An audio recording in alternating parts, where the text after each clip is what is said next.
I'll do a little bit of housekeeping. Thank you. The meeting's now being recorded. Welcome to meeting 12. So I said that so enthusiastically.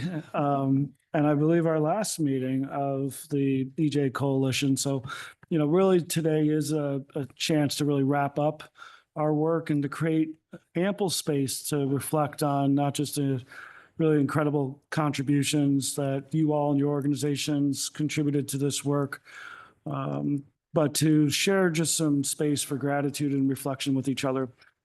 So we've built an agenda in that through that lens. For folks that are in the room, and there's restrooms, I assume, somewhere.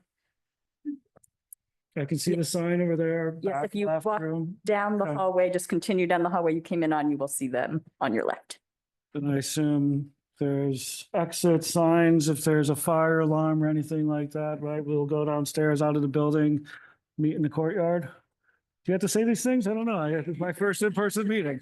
So if there's things we're supposed to say, if there's a defibrillator somewhere, let's call 911 if someone has a medical emergency. So anyways, well, welcome. Let's do a roll call. We'll establish our quorum and introduce ourselves, and then we'll dive into the agenda. So folks could do introductions. We'll start online. Rebecca? You caught me off guard. Hi, everybody. This is Rebecca. I'm the executive director of the Free Clinic of Southwest Washington. Great. Thank you. Welcome. Gabriella? Sorry, can I unmute? Hello, good afternoon. My name is Gabriela Mendoza Ewing. I'm the executive director of Hispanic Disability Support of Southwest Washington, Pasitos Gigantes. Thank you. Yeah, you started off a little quiet. You started getting louder. So just heads up for next time you're on. Tavi? Hi, everybody. I'm Tavi Kao. I'm program manager at iUrban Teen and a part of the EJC. Thank you. Jude? Jude Waite with the Farm and Food Justice Network. Thank you. Lika?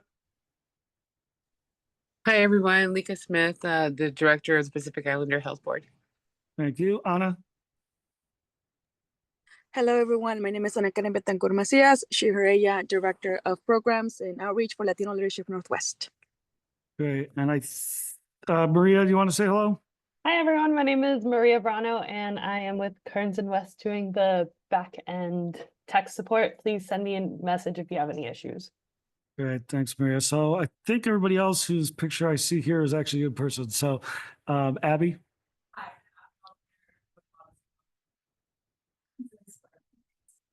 Wait, Abby, can you do that again with pressing the microphone? Oh, yeah. I forgot to do the microphone, all that stuff about bathrooms and everything. No, so just press it once, it'll turn green, and that means you're live. Perfect. Hi, I'm Abby Hollow-Peter. I'm with Odyssey World International Education Services, part of the EJC. Right. And just as a note, these mics they'll pick up a lot. So if you're rustling around, that kind of stuff, and you have your mic on, it'll pick up. Monica? Hi, everyone. Monica is Azweta Tabor with Vancouver Metro LULAC, council number 47026. And I'm with EJC and also the Community Advisory Group. Thank you. Thank you. Lauren? Hi, Lauren Henriksen with Clark County Public Health. And I'm Amy Koski with Clark County Public Health. And this is Jenna with Clark County Community Planning. Oh, Ben Duncan, Kearns West facilitator. Tracy? Hi, I'm Tracy Lunsford and I'm with Parametrics. Oh, you want to say hi in the back, hiding? Yeah, hi everyone. It's Nicole Matilli with Kearns and West here. Great. And I saw Min joined. Min, you want to say hello? Hi, this is Min Pham. I'm with the Vietnamese community of Clark County, is also on the EJC team. All right, thanks, Min. Chris? Hello there, I'm Chris Cook. I am the Chief Civil Deputy Prosecuting Attorney for Clark County. All right, welcome. Thank you. Alana? We're just doing introductions. Hello. Oh, sorry for hopping on late. Good afternoon, everyone. My name is Alana Tadella with the Pacific Islander Health Board of Washington. Okay, did we get everybody? Okay, well, let's keep going. If we go next slide, I'm not controlling slides. I'm pressing the button, but I'm not controlling it. So just as a reminder, this work has been funded by the Climate Commitment Act. We've announced this at every meeting, so hopefully that sounds familiar, but thanks to the good people of Washington for supporting it. Go to the next slide. Jen, anything to add for a formal welcome? I don't think so. Besides, I'm excited and it's a little bit bittersweet for our last meeting as a group. So Great. Thank you. It is bittersweet. I think we have a slide for the agenda, right? Next slide. Well, just a reminder. So a couple things. One, Maria's putting in the chat for email comments to the comp.plan@clark.wa.gov. And my comment went away, or there's a link in the chat for anybody online. And then just a reminder that this work has been supported and surrounded by folks both at the county and Harrison. I didn't call on you, did I? So speaking of people at the county, Harrison, you want to say hello? Sure. Hi, everyone. My name is Harrison Husting. I'm a transportation planner in our community planning department. Great, thank you. Sorry, I missed you on the first go around. So just again, as a reminder, as we kind of close out this this coalition process, just flashing these folks on the screen one last time for us that have contributed largely behind the scenes and somewhat and often in the room to help make this process successful. Go to the next slide. And then just, as we've said this a number of times already, that, you know, this really is kind of as a closing meeting, a chance to celebrate, reflect, and really acknowledge the work that's been done in the last year and really close out our process together. And, you know, it's nice to be able to kind of be in person with the folks that are here. And again, as I know many of you that are online, I hope to have that experience in the future. So our agenda is really shaped to reflect that. If you go to the next slide. We'll get some project updates, and then most of our meeting will be focused on closing out. So we'll spend some time kind of looking back and spending some time sitting in a space of gratitude, appreciation, reflection, and then really outline kind of what's coming up. What's next for the climate element as part of the broader planning process.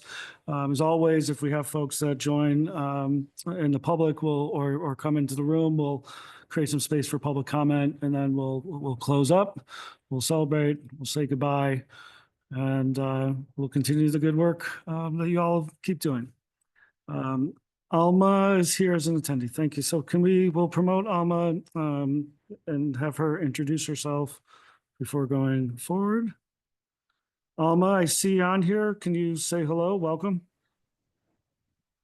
Hello, everyone. My name is Alma. I am Anna's coworker. I am the Youth Program Coordinator at Latino Leadership Northwest.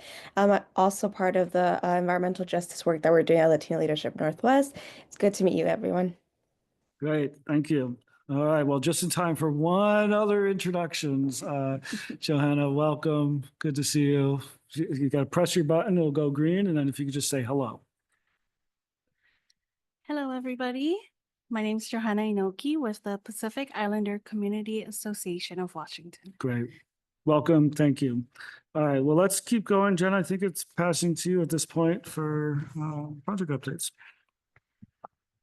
Oh, nope. Not yet. I'm going to give you webinar tips after 12 meetings. Hopefully none of this will sound new, but just as a reminder, especially if we have folks joining from the public, the Environmental Justice Coalition members are here as panelists, members of the public as attendees, meaning that you can't generally contribute to this meeting other than the public comment period. We will ask folks online to stay on mute when you're not speaking. Always encourage video, particularly in this final meeting, to have our faces together. If you're able to, you can use the raise hand button on the bottom of your screen to get in the queue. If you are or end up on the phone, you can press *9 to raise your hand, *6 to unmute. Any issues, you can email Nicole at nmatilde@kernswest.com. For those who haven't already, if you could update name and pronouns if you choose to share in Zoom, that's helpful for both us in the room and the audience. And then, of course, we're here for a couple hours, so take care of yourself as needed. Okay. Before I pass it, John, any, what, is there more? All right. There's a lot of directions we're giving. I forget how much this is. So again, for folks in the public, your reactions have been disabled. But for folks in the room, again, you can raise your hand using the icon at the bottom of your screen that says raise hand. We do also make closed captions available if that's helpful for your participation. There's a CC button or show captions on the bottom of your screen. Oh, yeah. So don't email Nicole. She'll ignore you, I guess. So email Maria Verano, mverano@kernswest.com for any technical issues for today. Okay, dare I say I'm going to pass it to Jenna? Nope, not yet. All right. So I'm not going to walk through all of these. You all have proven over 12 meetings that your way of engaging both in in honoring the agenda that we've created, but also in just respecting each other really deeply as we've had these conversations and sharing the space and time. So I'm just going to, the last thing I'll just say, just be mindful of chat etiquette so it's not too distracting. And I'll leave it there. Okay, let's go next slide. Yeah, I keep forgetting there's a lot of business we got to get through. So as we have for every meeting, we've put out a meeting summary for those in your room. You have a copy in your packet. The meeting summary, we don't have kind of a formal process, but I will ask if there's any edits or corrections to the meeting 11 summary. Raise your hand if you're online. Otherwise, if you're in the room, you can raise your human hand. Okay, not seeing any edits or corrections, but I'll just appreciate the team that's been doing that work for this entire process, including our folks at Kearns West and reviewers by our both consultant team and Clark County team. It's a lot of work to make sure these things are done and accurate. So just modeling some of the appreciation for this last meeting. So we'll consider EJC meeting number 11 approved. Well, what does this tell me? Okay, let's go next slide. All right, we got there. Jenna, to you. All right. Well, hello again. This is Jenna. So I'm going to go through just a few brief project updates. So in your meeting packet, there are copies of comments submitted by your fellow EJC members since your last meeting, as well as some copies from members of the public. For those in the room, I did not print out the comments, but they are online if you want to look at them later, if you haven't had a chance to look at them yet. And also wanted to note that this morning we sent out a draft letter that we'll talk about later today. So if you haven't had a chance to look at it, we will take a few minutes to do that later in the meeting. And I did print that in the room. Let's see, in the background materials in your meeting packet, just a few other things you can find there in case of interest is the current draft, working draft of the policy list. So that includes, it's the version you saw at your last meeting, plus one more round of revisions based on that additional feedback that some of you provided after that meeting. So that's the current working version. And we'll talk a little bit more about what that means later on. And then there's also an updated comment tracker. So again, it's the same comment tracker plus the additional feedback you provided at your last meeting and in the week after, right? And then how staff address what you provided. And then also in your background materials are copies of the phase 1, 2, 3, and 4 community engagement reports and appendices. So again, they're there for reference. I mean, if you want to go back and highlight, for other things you're doing or just want to look, it's all there. So just wanted to make sure you all knew that those have been written, they're posted, and it's a ton of work that went into, these reports, but that you all did. So that's in your background materials as well. Okay, so that's meeting materials. I also just had a couple of other updates. I have been fielding some questions over the past week on questions around how federal decisions are or are not impacting this project. So just wanted to take a moment to talk about that. So this climate project that we are working on is it's from state law. So Washington State is mandating this work and is funding this work. So we have not been affected by any federal executive orders or anything like that at this point. So we are still our charge is still the same and our job is to implement state law. So just wanted to mention that because it is something that's come up a little bit over the last couple of weeks.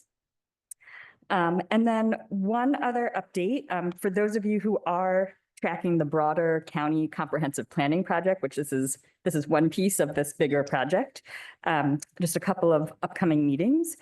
So the county council has a work session on Wednesday, February 5th. So that's this week, where they will be reviewing an updated timeline for the project. So if that's something of interest to you, you're welcome to chime in. It also gets recorded, so you can look at it afterwards.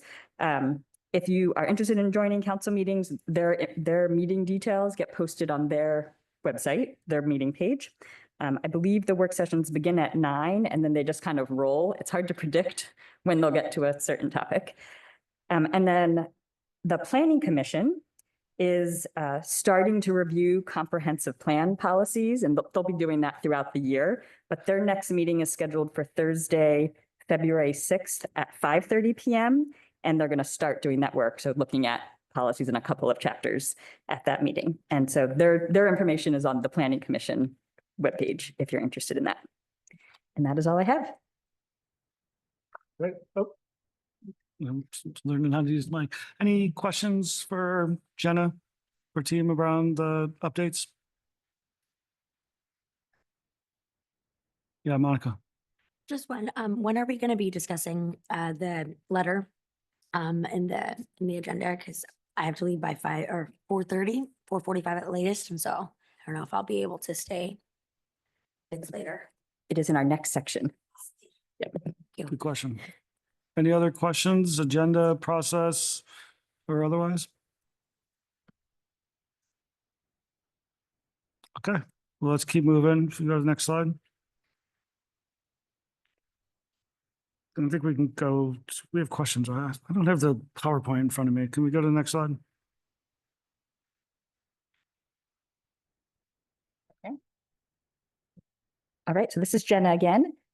So we're going to start the sort of closeout reflection process. I want to give a few updates. We want to talk about the letter, and then we'll dive deep into reflection. Just in terms of, I kind of touched on this in my last update, but in terms of what's going on with the climate element goals and policies. So we reviewed the additional feedback that you provided in the meeting and the week after. We updated the comment tracker. So some of the new changes you might see in the list are, I know we had a conversation on describing community organizations and how do we, without naming all community organizations, listing them all out, how do you give more flavor and examples? So you'll see we made some changes there to give, a broader range of examples of community organizations. We have updated word choices in a few places based on feedback, and some of you pointed out we had grammar, issues, or the sentence was a little confusing if you tried to read it. So things like that. So you will see, those kinds of changes in the list. There were also a lot of pieces of feedback that we didn't incorporate. And a lot of it, again, has to do we hear you and we are not not in the county's authority to do the thing you want, or, it maybe is brought, outside the scope of this project, or a super specific detail that, we checked. It's covered within the broader concept, but we might not use the exact specific words. Or maybe it actually shows up somewhere else in the list. So we just made a note, well, see this other goal or policy, kind of thing. So just want to make sure you're aware, we did review everything, but it doesn't mean every single piece of feedback necessarily gets reflected. But we did our best on everywhere we thought we could fold it in to do that. And so that version of the list, it has now been shared with the CAG, the Community Advisory Group. And so they have a couple more meetings to finish their work. But that is the working version that basically has all of your feedback incorporated. There is a copy. I did print a copy for those of you in the room if you want a hard copy. For those of you online, if you do want a printed copy, feel free to reach out to me. I'm happy to print for you or stick it in the mail for you if that's helpful. It is a lot of text and it's a long list. So let us know if that would be helpful.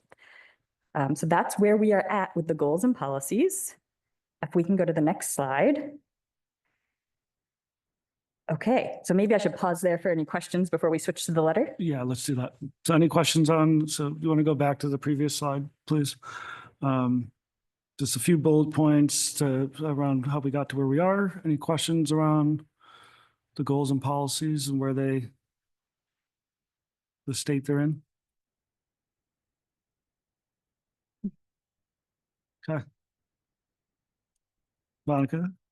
It's not a question, but it's more of a how it's going over in the CAG of we got the policies, we got 157 of them. And I'm on number 66 right now. We got a survey of like if we could go with the project, if it was like, or the wording in it, it's gonna be counted as a 1. If it was like, oh, I'm okay with the wording, I can live with it, it would be 2, graded as a 2. And if it's a 3, it's like, okay, I see some minor changes, I want to discuss it. But if it's a 4, it's like, I see some major changes. And so I want to, I can discuss this in the broader group. And then all of the people in the CAG, submit the surveys by the 12th of this month. And then if there's people that, if there's like 3 or more people that have done 3s, like did the number 3 in the survey, then it's going to be discussed in the CAG.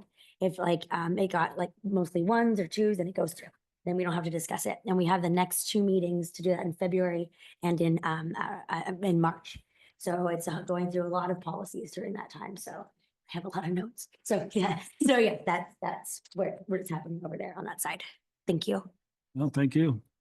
It's a big amount of work that your colleagues are carrying. Other questions or reflections on the goals and policies?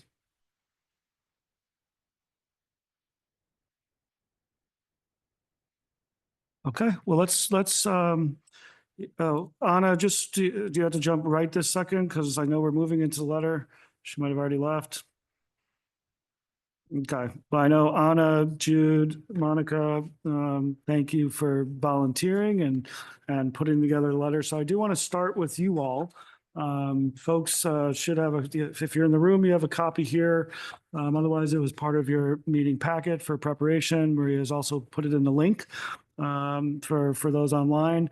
But I did want to, I know Anna just had to jump off, but Jude and Monica, if you want to outline kind of either your process or kind of whatever you want to say about this before we have a broader conversation as a group and ultimately make any required edits, but move towards approval for this letter to be submitted to the county council.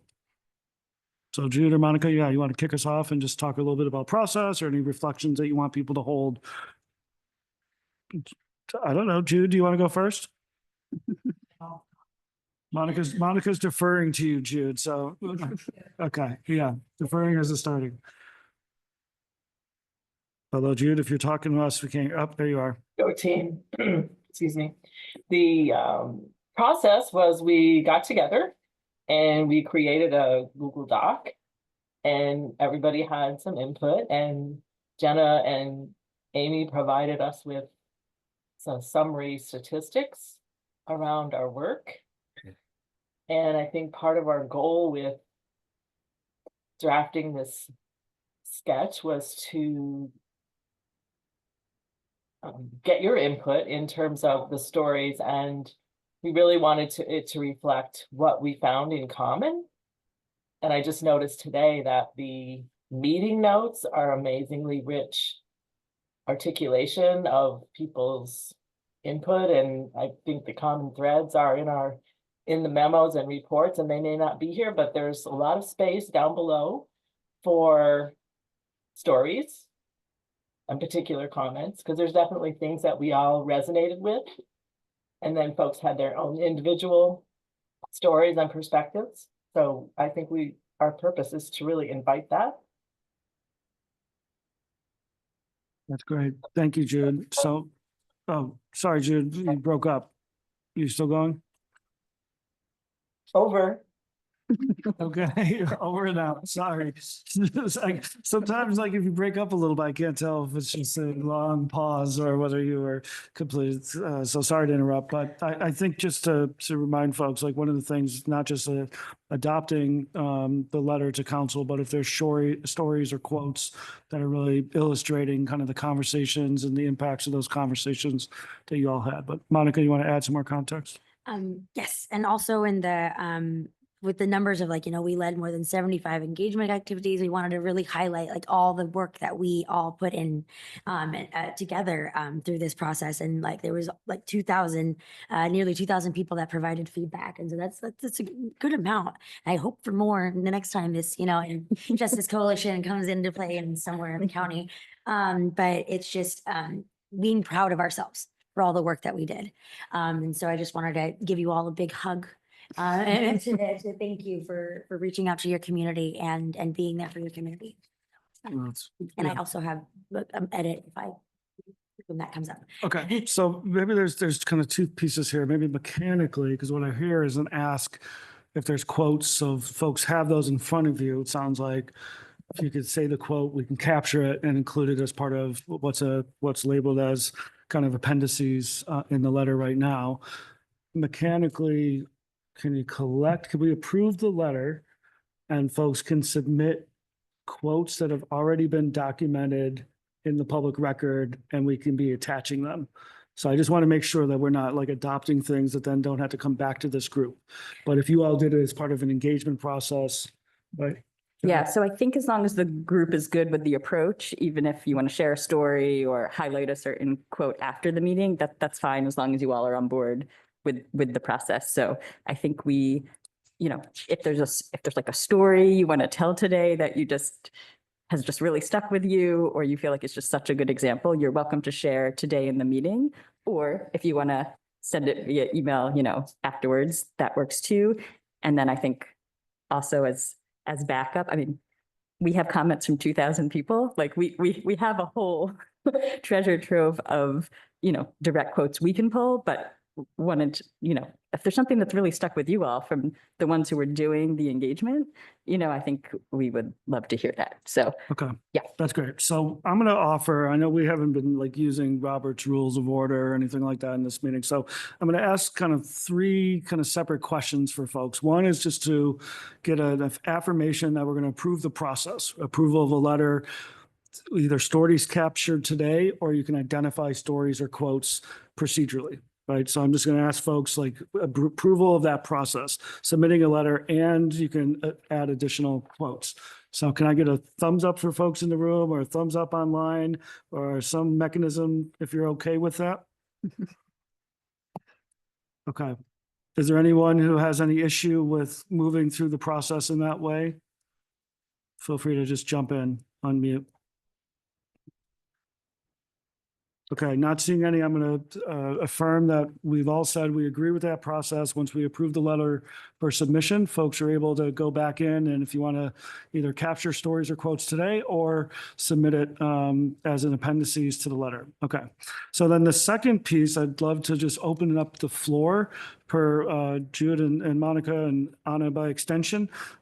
Request if there's any stories or quotes you'd like to share today that kind of illustrate or provide an anecdote that we would definitely want to include or want to include with the letter. So know that you can do it afterwards, but wanted to, so if folks wanted to lift up something that maybe was particularly powerful or really kind of illustrate kind of the work that we're doing. I see you leading in, Monica, jump in. Hi, everyone. Monica Zazweta paper. So one thing that stood out to me was this kiddo that was because I did my my event over at the Fourth Plane Forward Commons, and there was kids, and that's an apartment building also, and there's kids playing outside, and they saw me setting up and everything, and like, hey, can we join? Can we? What's going on? What's happening? And so I was like, yeah, of course, come on in, join. And they were really interested in the art piece of it, and they're like, okay, well, what's going on here? What can we do? What can we draw? And I was like, how would you like to see your community? What would you like in your community? Like, what, anything you want, what do you want? And the kids were just like, more trees, like just being like, just having more spaces where they could play. And there was one kid that he was talking to me about economics, and I was like, yes, speaking my language. And so it was just so amazing to just see these kids, like they pick up on things, they know. And so it's like by leading by example, we need to like do these policies and be champions of these policies that we are have created. And because the kids are listening, they pick up on things. And so if they're seeing us do it, they're like, okay, this is how it's done, because that's how I was like, I guess this is how the world works. Wrong. And so they were just really wanting to see it work for all. They wanted things that were for everyone, not just the few. Like if it's not working for all, then it's not working. And so those were the things that I drew from my events, was that the unfairness of everything, the cost of everything, the not knowing where to get this information, and wanting more things like, events that where they can get that information from. And so just community centered, and being able to reach people of low income. And so, yeah, that's what I pulled from my Yeah. events. Thank you, Monica. Thanks for sharing that story. Other stories or sharing you'd like to bring in the room at this point? Yeah, please, Abby.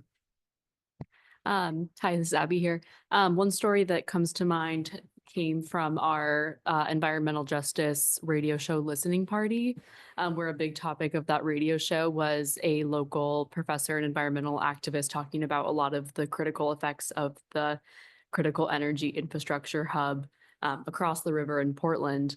And there was some really powerful testimonies from people whose ancestors have been in this area for as long as they can remember, and like having great grandparents who were moved from the Vanport flood. And so like in North Portland, when Jansen Beach was North Portland, and now in North Portland, that's so polluted from all the infrastructure that's located up there, and just kind of like a really real kind of like grounding moment in this process for me of like seeing the real impacts of like gentrification and institutional harm and environmental justice all combining. And I think it really just gave context to why this work is important and like what it means for people that when this is taken seriously. Awesome. Thank you, Abby. Appreciate that.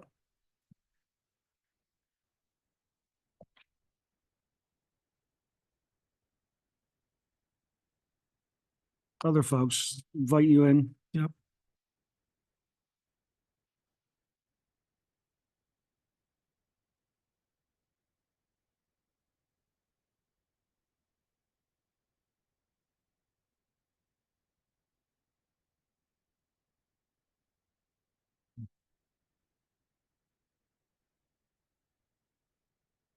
Sitting in the uncomfortable silence. I'm trying to practice that more. So, because I'm a talker and I get impatient. But yeah, no pressure. I mean, I appreciate Monica, you and Abby kind of sharing. And I imagine, if we polled everyone and asked you to share a story that each of you could of something that was impactful and really connects to what brought you into this space and the way that you've worked really hard to elevate community voices. So just appreciate those examples and use them as motivation as you think about what you're ultimately as a group delivering to county council. Reminding yourselves that as powerful as the letter is, right, that the stories of folks, the human impacts and possibilities are always really compelling. So I'll just encourage folks as we kind of go from this part of the process into kind of the next steps, that opportunity and invitation is there. And of course, there's lots of data already in existence that will lift up what you all put in the letter. So I'll do one last call if someone has been inspired and wants to share. Monica, and then Jude, I'm going to come to you. I saw you came off mute. I just wanted to know if there could be something added at the end paragraph of the letter. I'll read it. It says, "We urge you to reflect and consider the voices of Clark County's most vulnerable community members and our group's recommendations as you make your decisions regarding the county's climate element." And for me, I wanted to add a sentence is ask the question, what got voted out? what were the things that the EJC wanted and what got voted out through the process of everything to the CAG and then through the Planning Commission, because we want to make sure that the county knows what we really wanted and what did not make it through. So I know it's shorter than that, but yeah, that's just something So let's come back to that as a proposed amendment. And I have a couple questions for you to make sure. Jude, you had come off mute. I want to bring you in. A couple things. One is a clarifying question about what to include. So looking at your process, stories, anecdotes for inclusion. And earlier on, you said anything that's already in the public record. So our notes and our memos and our reports are part of that. So people can pull from their own material as well, and it would be part of this process package. Yeah, so this is Jenna. So I think the idea, so we've already, like, the reports and all your materials are part of the project record. You've already given them to us. You've already done that work. So they're already there as part of the project record. I think what we are looking for, in my understanding, for the letter, based on listening to the conversation with the subcommittee, is that, right, highlight a few stories or examples to, help just highlight for decision makers who are going to have a huge packet of materials, who are, it will be very hard for them to read all 2,000 comments, I would assume, so how do we highlight a few examples? So I think this is less about make sure it gets in the record, because everything you've done is already in the record, and more about, if I were to share one story that has just like really stuck with me that, hey, counselor, I want you to know, I think that was the idea. So if there's, so you're welcome to either, send us an email that says, here's what I remember, but you also could say, at this event, like, you can tell us staff to go find the thing in your, we have all of your feedback, right? You could say, hey, at this event, we got feedback about X, and we can go pull that out as well. So I don't know if that helps, Jude, but we just kind of went your direction. If there's something, one or two things you want to highlight, we are happy to do that. But I think we don't want to create a huge volume, of new information. Well, let me say a couple things. Monica, I see your hand. So one, Jude, I'm also hearing you could add language before you say, please find, a few examples that just says, right, all of the documentation of this engagement is on the public record or something, right? Like, so there's some way to nod to it without having, hundreds or pages of documents. So there might be a way to just add that as an amended part of the language of the letter that just references, right, that all of this representation of data and numbers is in the public record. And then, Monica, I do think that's, I guess, like, do you know what that is, right? And I think there's, there's two possibilities in terms of want to make sure we can get something done today since our last meeting. One, the letter doesn't outline, right, here's the things that we still feel are missing, right? So I think maybe we can do it in this place, and I'll look to you if you have some of those things. Two, I don't know that the council will know that. So I'm not disagreeing with your recommendation. I want to just really try to understand how would you or could you point to those things? And the CAG hasn't finished meeting yet, right? So I'm going to push a little bit on, like, how do we functionally do that in this letter, which might not be possible in this letter because the process is not done. But you did have a hand up, so I want to bring you back in. And so the question on that is when is this letter the letter's gonna be presented to the council members when it's all put together? And so it would be, by that, it was like the CAG would be done with its recommendations, the team would be, putting it all together and everything. And so could that be something that could be included with that? Like, some things that were just like, no, they completely went with completely not that recommendation at all. And then they voted on this. Is that within your scope to do, or is that within your working, like, because I know, like, everyone's like, well, when is this actually due? It's like next year, isn't it? And so I don't know, because I don't want to make you work more, but at the same time, I want us to, like, be aware of what we all really wanted and what didn't go through. And if there could be, like, I don't even know, a handful of things that could be, because it's 157 policies, so it's a lot. But I don't want to put like so much stress on you all either. So I think there's a couple pieces in here. One is kind of a timeline and process question. One is kind of what's in front of the EJC today, which is a more broad letter that's really talking about asking the council to consider the voices of these several thousand folks that you all talk to. Because of our process today and the process still to unfold, I guess maybe I'll look to you to say, like, I don't know if there's a way to capture in this letter representation of what you're asking for. Now, if I take off my like Kearns and West hat, I would offer that you as a representative on the CAG and with colleagues at the EJC, after today, this is not a public body. And I would encourage you maybe to do that type of analysis and offer it as public comment. So that might be the actual process that works with our timeline.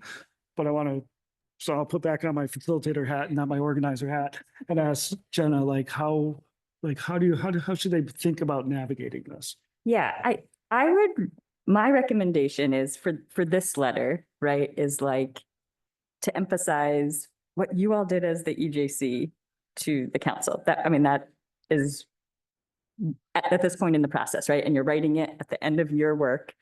Like Ben was saying, right, I think we're not done the process, right? And I mean, things can change up until when council votes, right? So it's going to evolve, and we can't predict how that will evolve. But I think what we do as staff, right, is we track versions. We know the version of the policies today. We'll have the version of the policies once the CAG finishes their conversations, and then we'll have the version that goes forward from the Planning Commission. So staff will, we will keep track of that so that it is available. It's available to members of the public to look at and scrutinize sort of the rest of the process. So I do sort of like Ben's suggestion on sort of split the you all did amazing work, and I think maybe focus on that, right? And highlight that and make sure council knows, right? And it doesn't get lost, what you did.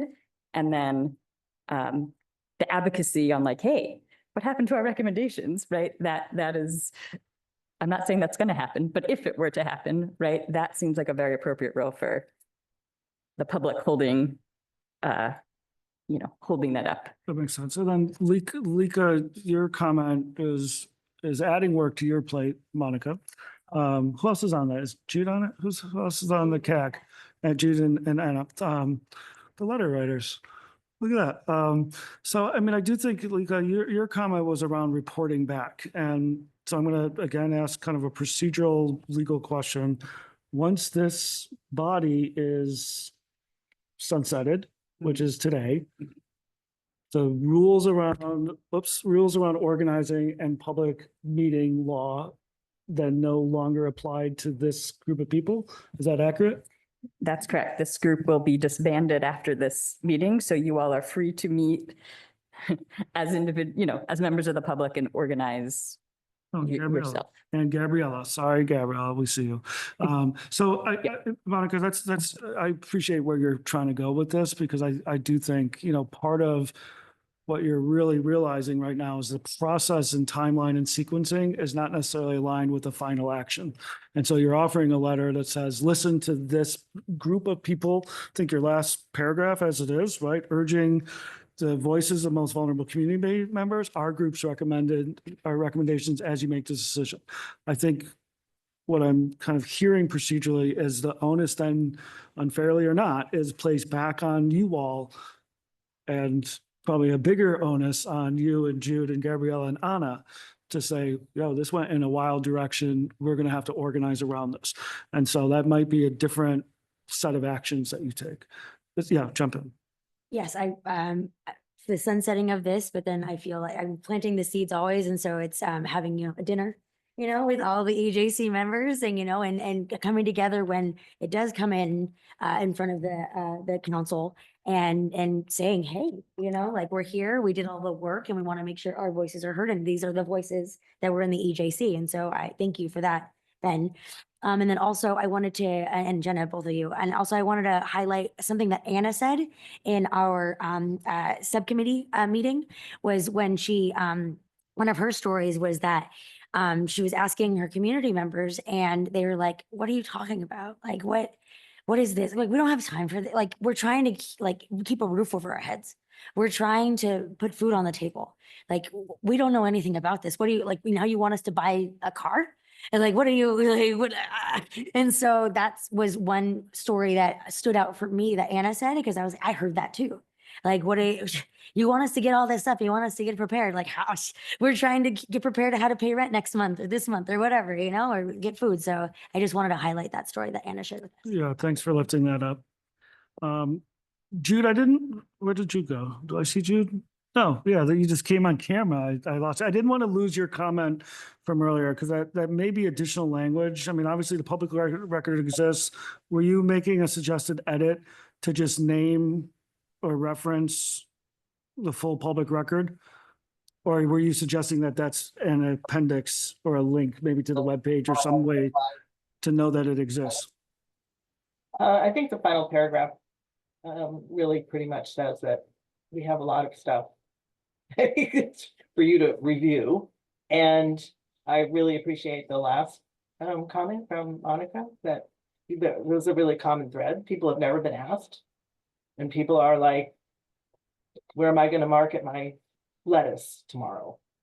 Or where am I going to eat? Or how am I going to pay the rent? I mean, there are real basic needs that people are really much more focused on.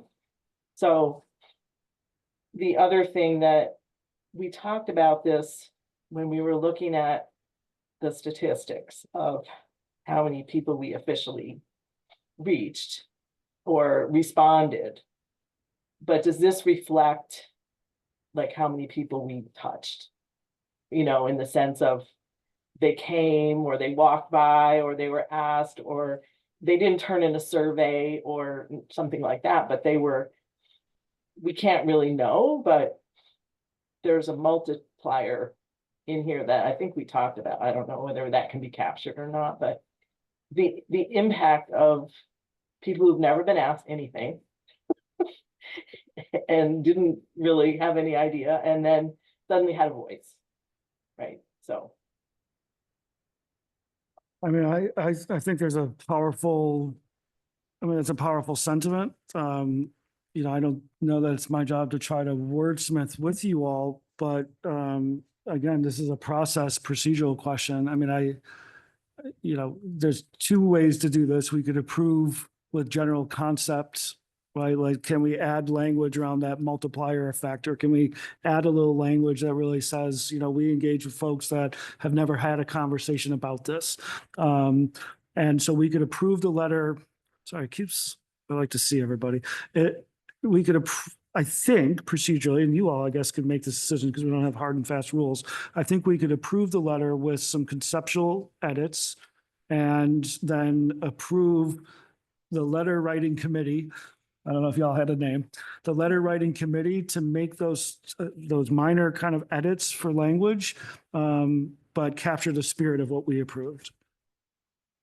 Would that be like, I just want to make sure we're not getting out front of the. Yeah, I think that's fine, Ben. If we get the conceptual direction, we can wrap it, we can follow through with the final version after the meeting. Okay. How does that sound with folks?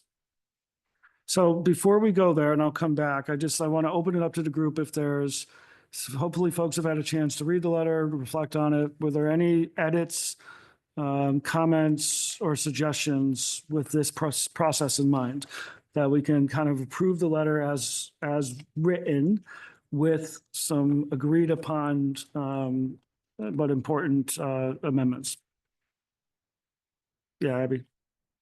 I might add, the language already kind of encompasses this, but maybe an additional plea towards the end to consider the voices of marginalized community members in general, like maybe framing that this work with the Environmental Justice Coalition was a really accessible, convenient way for these communities to be involved in the process, but like an open plea to please consider other community engagement efforts.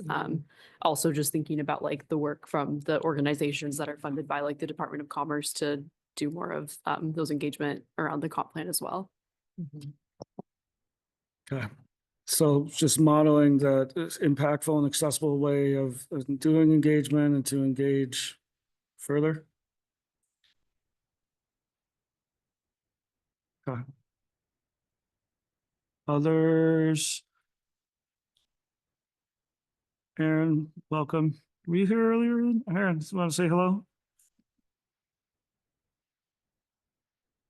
Hello. No, when Tavi had to leave, I came in and took over. Great, thank you. Well, welcome. We're just, we're in the letter review process. I've been listening to Monica and other comments and suggestions. Thank you.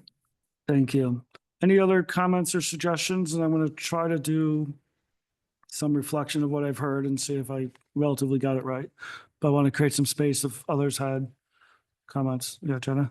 And then this is Jenna again. I just wanted to also flag on page 2 of the letter, we have listed all your organizations and the member and alternate for your organization. But if you can just quickly look at it and make sure we didn't miss somebody, you know, who maybe they weren't at meetings, but was behind the scenes you want to list, something like that, or that we didn't misspell anybody's name. You know, I would also, if you catch that, please let us know as well. Great. We could, you asking if you want to, yeah, it's there. It's the other side of the page, yes. Yeah, jump in, Malcolm. Is there a way that it can, because like you notice that the last page is kind of blurry? And so is there a way that it can be more clear? There we go. Thank you. Oh, yeah, you want just like a high res. Yes, we will do our best. JPEG or something. We are mostly taking pictures of PDFs of things you submitted, so it's not always ideal, but we will do our best. Thank you. I just want to make sure that the people that put all this work into flyer, because I was like, this is my first time making a flyer. It's a lot. And so they get their flyer, you know, highlighted. Thank you. Okay. Are you gonna jump in? You look like you're ready to say something. Jonathan. I was just gonna ask, can I send the email for the name?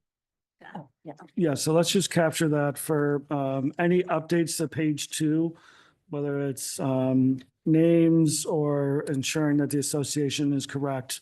You can email Jenna, or you can just tell us now if that's easier, but email is fine. Okay, so before I ask for an approval of the letter, any other reflections or comments on the content?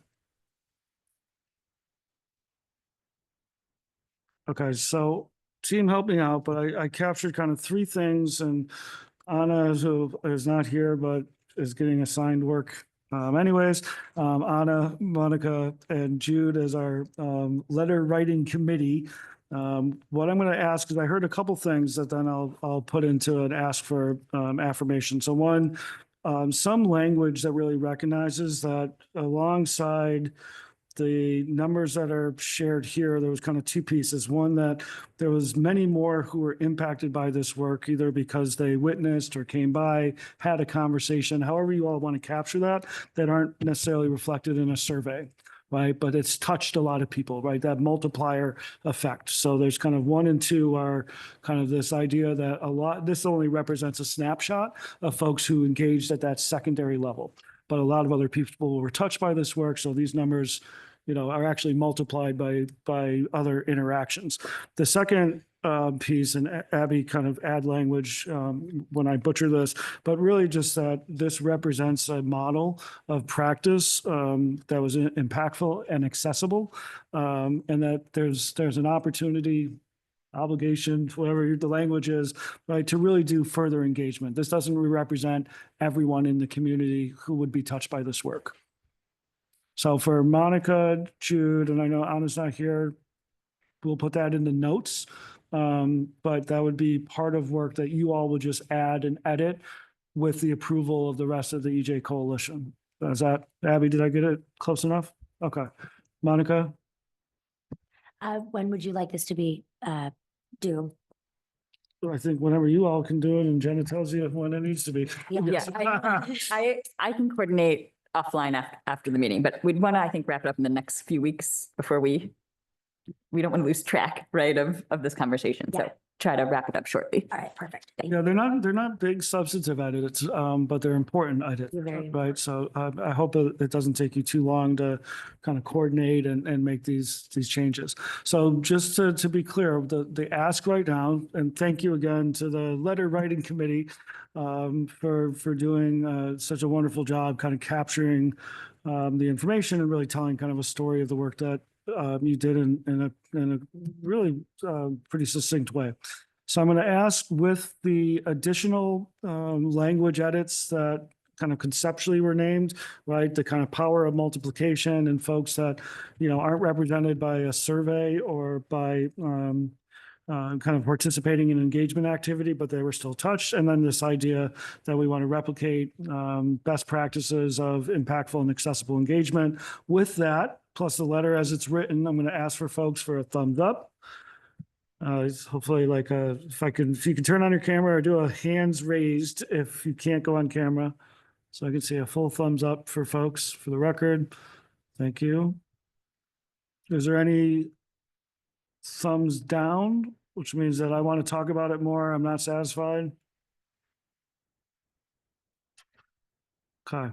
Not seeing any, we'll approve as put in the record here. So wonderful job. Thanks for that conversation. And as a reminder, there's still an ask on the table to kind of go back and share stories or anecdotes that will help give even more life to the letter.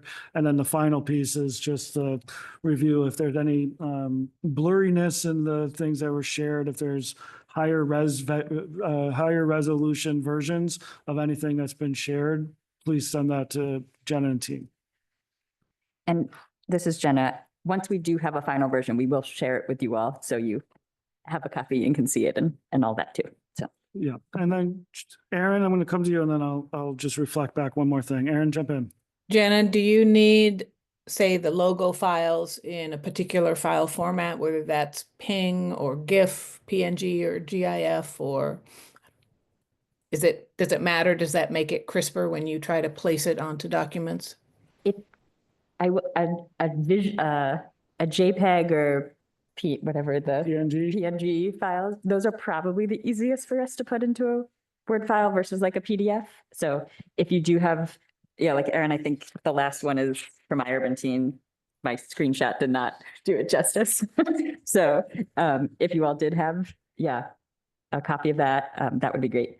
Can I just mention that PNGs are actually better than JPEGs? So high resolution PNG. Okay, and let's do that. Okay, see, that's iUrban Teen in the room knowing the difference. I was like, I don't know. I'm just repeating what I heard. I don't know the difference. So thank you, Aaron, for that. And then just to come back full circle, Monica, to what you brought up before, and really I'm just gonna, for Monica, for Jude, for Gabriella, for Anna, and for all of you, like after this, just reiterating what Jenna said, after this process, right, you all are not then beholden to the kind of the rules that have governed communication around this table thus far. So I'll just encourage it, right, you all to kind of own tracking the process, helping your colleagues understand any changes or any concerns that come up for you all as you navigate the rest of the kind of decision making that's ultimately going to show up to council. So thanks for raising it. Appreciate your flexibility. And with that, nice job. Y'all approved the letter. Thanks for doing that work. It's a big deal. Okay. I think that's the last of our business for today, right? We will, I don't know if we have anybody, we have one person from the attendees, so we will make room for public comment. But first, we did want to create and move into, I don't know if we had a slide for this or not. Do we have a slide for this? For reflection? Oh, no, there was more reflection. There's project reflection, and then there's our collective reflection. Right. Want to start there? Okay, yeah. So this is Jenna again. So I'm going to do a little bit of memory lane, and then Ben's going to ask us questions to reflect. Yes. Okay, so first I'm going to start with these timeline slides that you all have seen before. And just a lot has happened in the past year. And I don't know, like when I think back on it, it's like, holy cow, like we just started meeting in February of last year, and a lot has happened. So, just wanted to remind us of what that is. So first met in February of last year as a group. You all got to work on making your work plans on like, okay, what are we gonna like? You all, came up with your own plans for your organization and how you were gonna do engagement. Also in the first couple meetings, started drafting an equity lens to use as part of the project. And then as we moved into the spring, I don't know if you all remember, we looked at all those maps that showed climate projections. There's just a lot of data, examples of impacts from different hazards, things like that. And then you all started like the first round of engagement around like asking people around severe weather and how they've been impacted by it. And then that moved us into seeing, some initial goals and themes related to resilience. And that informed the second round of engagement on, okay, so what should we do about it? How do we help our community become more resilient? And then last summer, we looked at another batch of data with the county's greenhouse gas inventory, which then led into, again, sort of some initial goals and like policy themes. And then the second two rounds of engagement on, how do we reduce pollution here and reduce emissions and do that equitably in our community. So that was the phase 3 and phase 4 engagement. And if we can go to the next slide. So that led us into the fall when we spent 2 meetings going policy by policy, trying to apply the equity lens. I mean, it was a lot of policies, it was maybe not the most exciting meeting, but like a really important part of the process, right? To go through the methodical process of asking yourself questions when you look at a policy on who's impacted, what can we do to make this more equitable, those kinds of things. And then I'll just sort of skip over the things consultants and other people are doing, over the last few months and bringing us to last meeting and this meeting where we're, reviewing revisions made based on your feedback, doing one more round of feedback. And now today we are in our debrief process and approving this letter to move forward, which wraps up your process. So that's just like the checklist of like things we did. But if we can go to the next slide, something that it's been really interesting for us as staff, because we see the feedback, like we see the flyers you create and the feedback you collected, but we haven't had it's been hard to share, like 15 organizations, you produce so much feedback and like the volume of work was pretty amazing that it's been hard for us to be able to, I think, communicate that back to you all. So we have 2 slides that just have a snapshot that I think has at least one thing you all created, so for each of the 15 organizations. So just a couple of highlights, and this is just like a single thing you did, and you all did multiple things, right? So, like Latino Leadership Northwest had a conference that had an environmental justice theme with like 600 kids at it this fall. We have a sample here from iUrban Teen on some of their social media outreach to get surveys.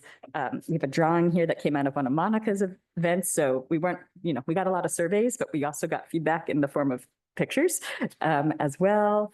We have from Socorro 39ers, one of their youth and family art night events, there was also conversation and some surveying. We have a social media post from Gabriella in Spanish, right, reaching people multilingually to take surveys. We also have a snapshot here of NAACP was sending out, surveys to their community. We had communication in Vietnamese from Min and his team. We got a lot of Vietnamese participation from the Vietnamese community in surveys. And then we've got Monica's collaboration, connecting and caring events as well that she hosted multiple times throughout the series. You can go to the next slide. We had the Farm and Food Justice Network, did a lot of conversations and surveying and got the word out in various ways.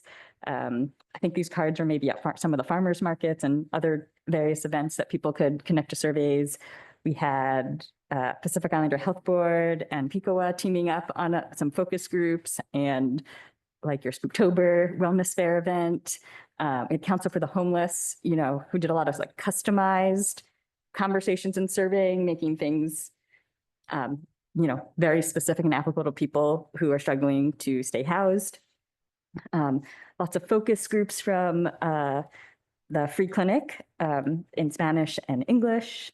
We had Odyssey, had your radio, one of your radio show listening party snapshots here, and also from Partners in Careers, also did a lot of surveying, got us a lot of feedback in Russian and Ukrainian, also some of the Chiquis and Spanish speaking community as well.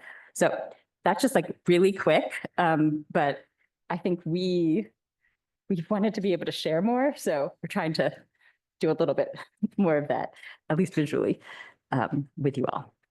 So that's another way to look back at what's happened. And let's go to the next slide. And then just this sort of reiterates what's in your letter, but just by the numbers. You all helped the county host more than 90 events in the past year, which is way more community engagement than I have been a part of on any single project before. So that is a huge number of engagement of activities.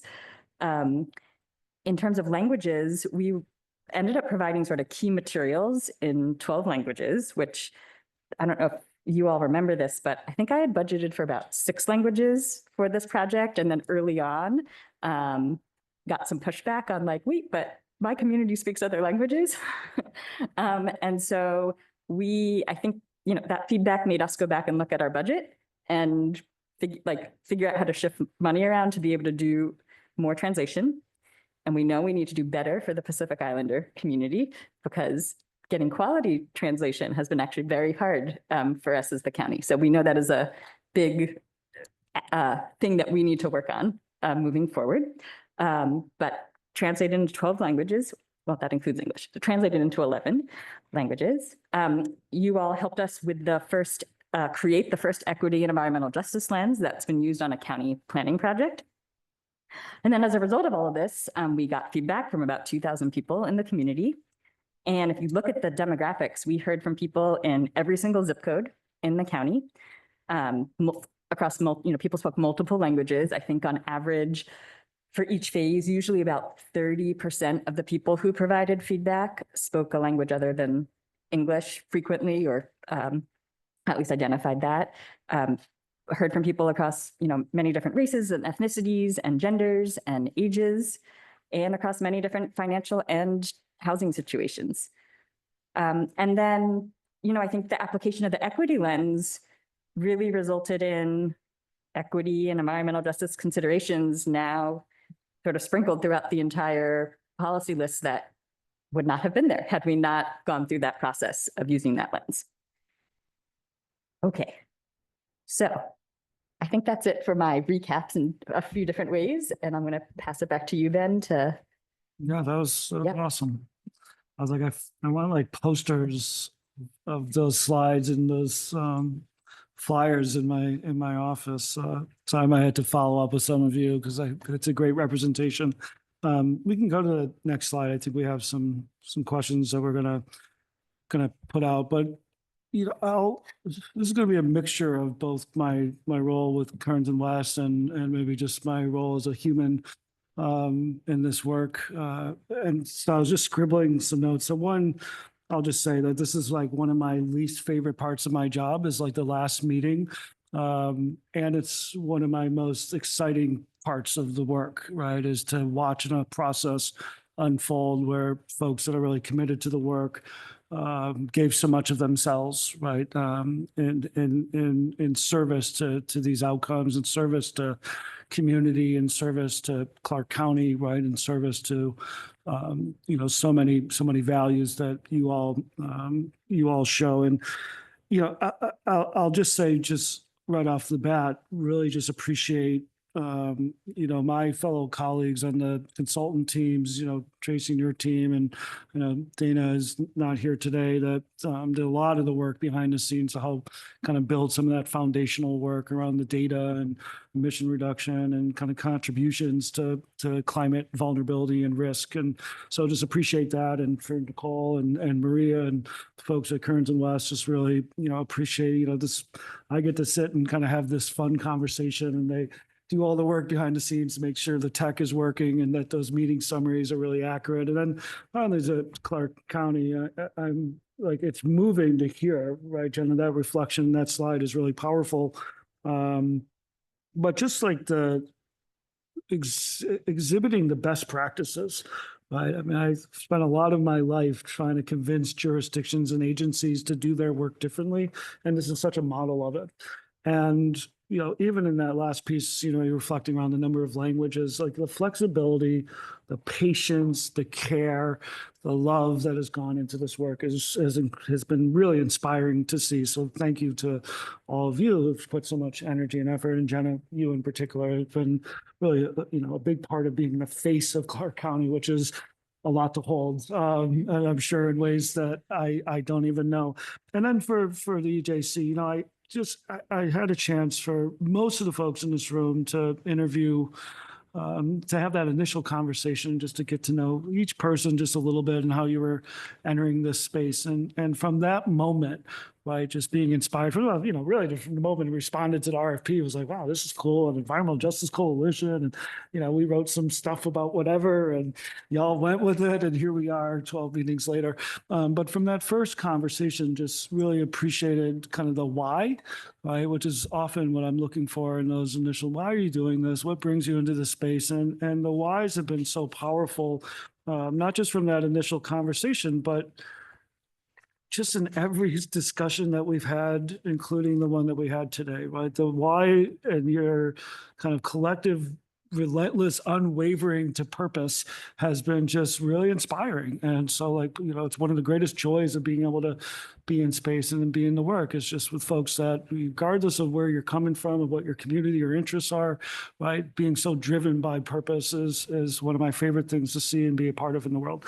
And just, I'll say, my entry, my first title as a professional was community connector. It's partly, I don't know if my wife will ever read this, but I think that's part of why she fell for me, because I had this card that said community connector on it. But it's just a reminder of what brought me, not just my whole professional career, but still motivates me in this space, right? To see processes and folks. And I've never wavered from this. And I know that you all will never waver from the idea that communities that are impacted by things should have a voice in those decisions. And that voice should show up in a meaningful way, in an accessible way, as you said earlier, Abby, in a way that's really built on love. So that's a really long way of saying thank you. Right? It's this is fun for me to be a part of. It's a real joy. And, hopefully that gives you all a little inspiration as we reflect on not just, a couple questions, in terms of what you're proud of and what your experience has been, but anything else that you want to share in our last time together. It won't be y'all's last time together. And I hope it's not my last time interacting with you, but certainly this last time in this space, in this type of work at this moment. So I'm going to pause. I'm not going to call on folks. I'm just going to ask for folks to come in. I will strongly encourage, though, in the spirit of community and connection and relationship, that we all just take a moment to be able to share what we're proud of, either as part of the group or as individuals or part of community. And what was the other question? And what it's like, particularly in this space. And I think my hope is that this has inspired Clark County to have something like this every process. And maybe it won't have to take, whatever the 20-year timeline, on a comprehensive plan to kind of invest in this type of relationship building and capacity building. Monica, kick us off. So yes, I have to go. So I wanted to be Yep. first to talk, but I'm usually always the first to talk. Anyway, I'm just a talker. So thank you all. Thank you for thanking us, but thank you all. This is a team effort. And we all have passion for this one way or another. My passion, one of mine is right there in the back. And I want to make sure when I am gone that my kids have a community that loves and cares about them like I love and care about them. And so I really felt the caring with everyone here and just felt like I was seen for fucking once. Sorry, for fucking once. And like by people that, you know, are behind the scenes working with these policies and everything. And like I never thought I was gonna be in this kind of space when I was a kid. And now I'm showing my kids that they can. I'm showing the community that they can. And so I am proud of all of us. I am proud of every single person that has been in like the surveys, that the events. I'm proud of the just people that wanted to know more. And still the ones that, you know, I'm still proud of the people that don't even know yet, but are like, wait, where's the things? Where's the things? Like we want to connect. And so, and what has it been like to be on the EJC? Woo. It has been one of the best experiences in my life. Hmm. I really am hugging all of you right now with my energy. And I really hope you feel it because it's just, there's so much love that I have for all of you. Everybody on the EJC, everybody.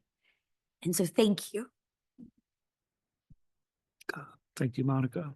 And I know you had to go, but have so appreciated your energy and yeah, all your passion for the work. Thank you. Of course, thank you. And thank you for the food. I Appreciate always love, that's also something great if, you know, you come in person, food. Yeah, you get food. Yeah, people miss. Bye y'all, thank you. Thank you.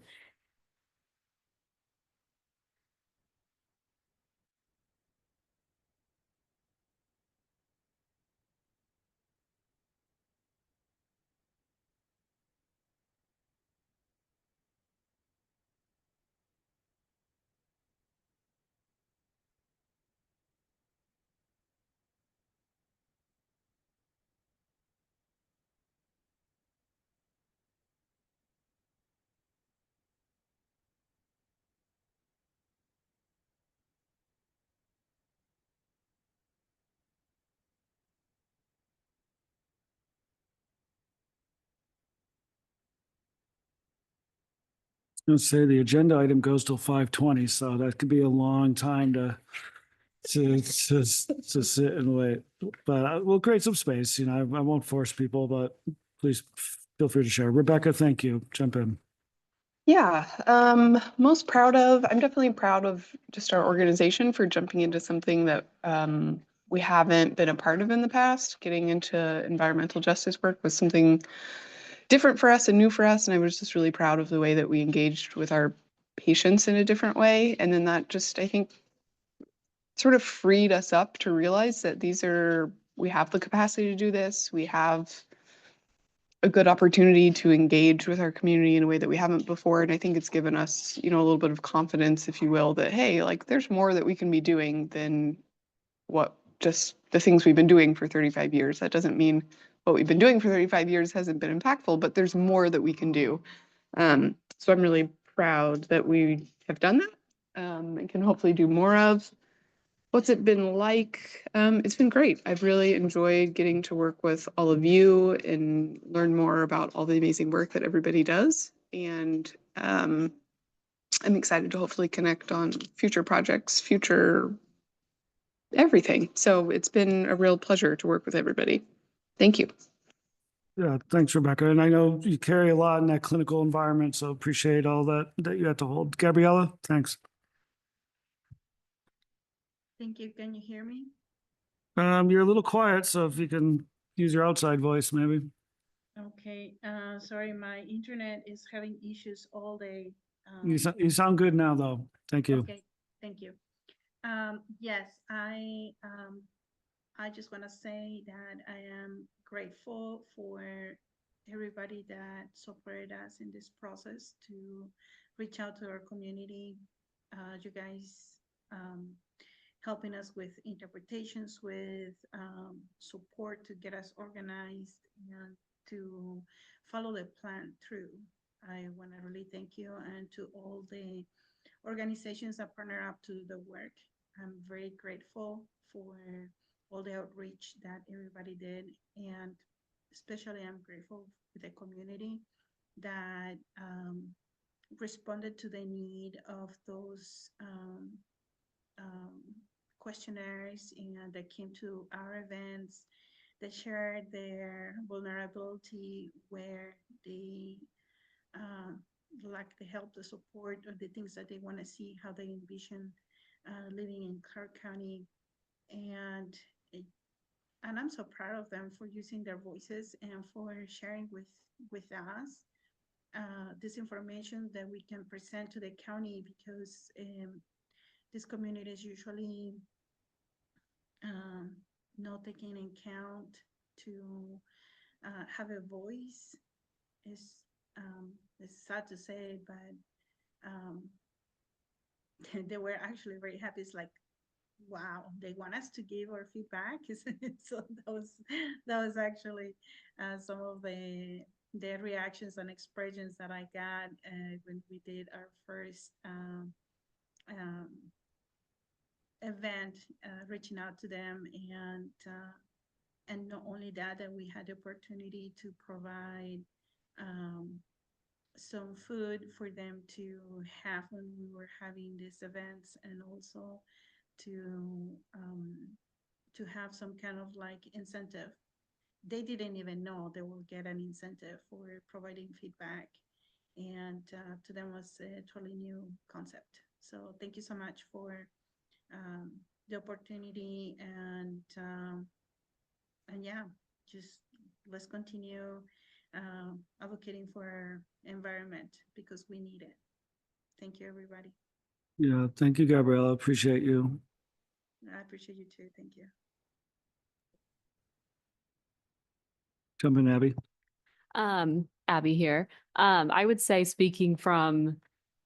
I'll kind of speak from my own point of view and the Odyssey point of view, but from my own point of view, I am very early in my professional career as well. And so this experience has been like incredibly amazing. Like to just say in so many words, like both the commitment from the county point of view of like seeing how community engagement work is done well and with intention and with like open ears and an open heart, but also the kind of feedback that like other EJC members were providing at meetings. It was just so eye-opening to consider different perspectives that, you know, usually wouldn't have.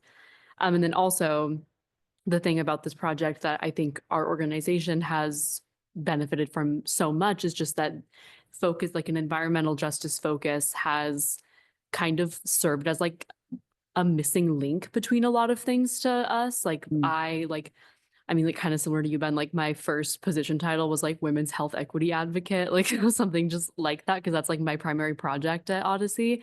And so bringing in the environmental justice piece has opened up how we view the health equity issue, which is so important for like how we go about it when we're talking about our projects with other stakeholders and with the community, and, you know, bringing that like community-based, like grassroots piece to systemic change. It's been a very great experience. Yeah, thanks, Abby. I will note Dr. Desiree Helligers was my AmeriCorps supervisor like 20-something years ago. So it's great to see her still in the work. Desiree, if you're out there. Thank you, Abby, for sharing that.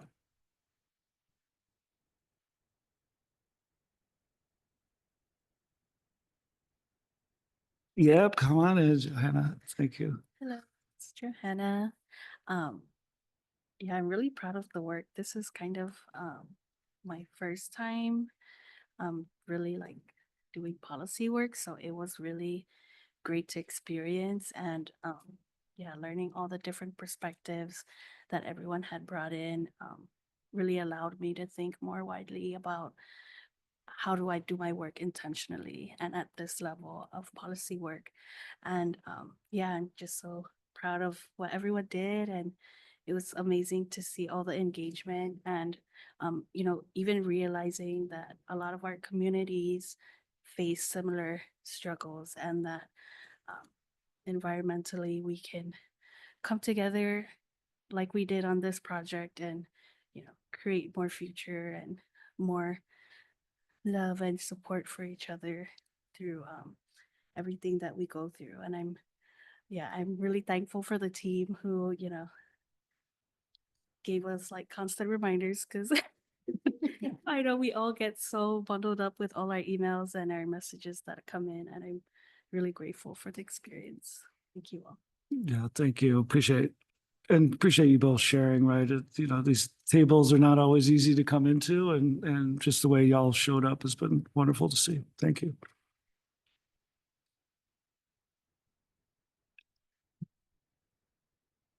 And we'll keep inviting others in who haven't shared yet.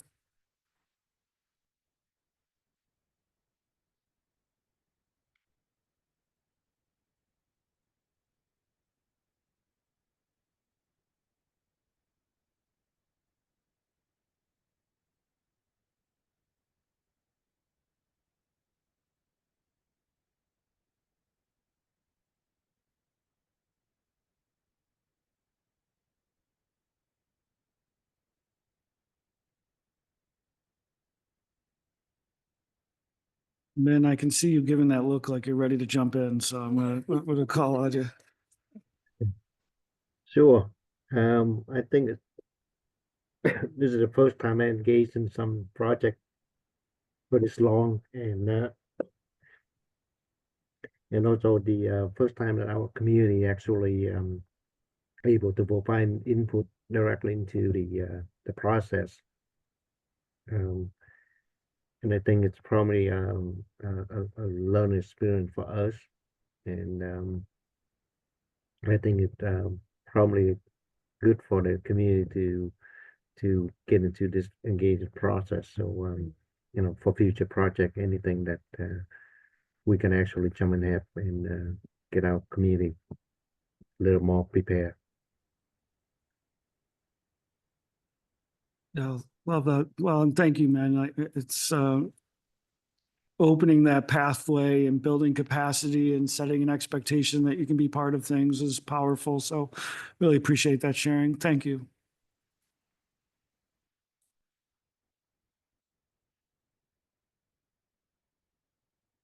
Yeah, Lana, thank you.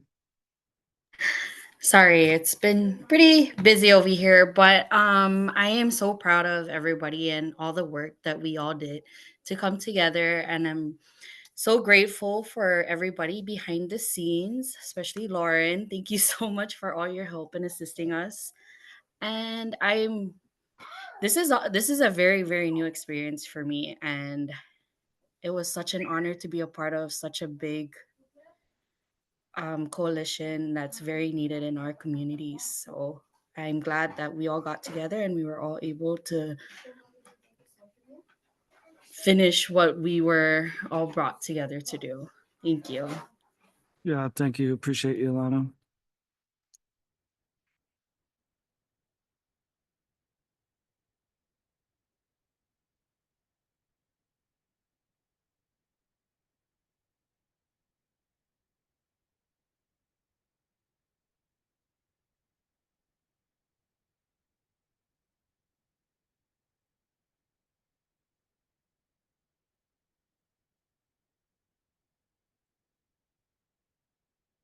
I know I wasn't going to call on folks, but so I'll just invite, if you haven't shared, want to invite you in.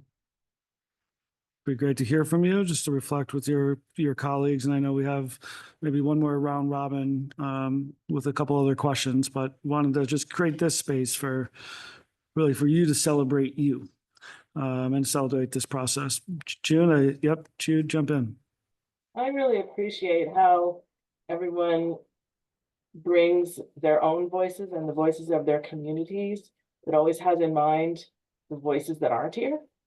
So not just from your communities, but from the community at large, and that, like who's not at the table, right? We put like thousands of people at the table, and yet we still have in mind the folks whose voices aren't heard. Thank you. Yeah, thank you, Jude. It's a wonderful point of the multiplier that also was raised earlier. Thank you. Appreciate you.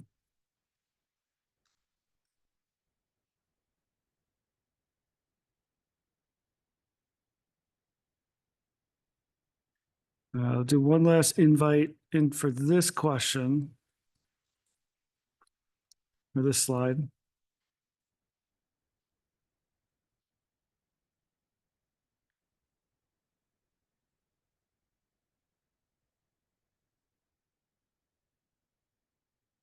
I think we have another slide, but before we go there, I don't know. Let's click to the next slide. And I think, before we go to this, I'd love to just offer our county colleagues, or Tracy, if you wanted to offer anything, but particularly I think for Clark County, because you're going to be asking them what they've learned. But, if you wanted to reflect on either the previous question or anything here to kick us off and inspire folks to jump in, because I think this is really important. I'm just going to ask everyone around the room to help contribute to some of the learning for the county. But wanted to give you all a chance to, if you wanted to reflect at all. No, I mean on these specific questions, but just broadly, what have you learned? What are you proud of? Sure, this is Jenna. I'll start and let Amy and Lauren think a little bit more. But I think I think it's both proud / lots of learning associated with it. We tried some things on this project that we have never done before, maybe individually and at the county. So I think that was both exciting and meant there was a lot of learning that came with that. I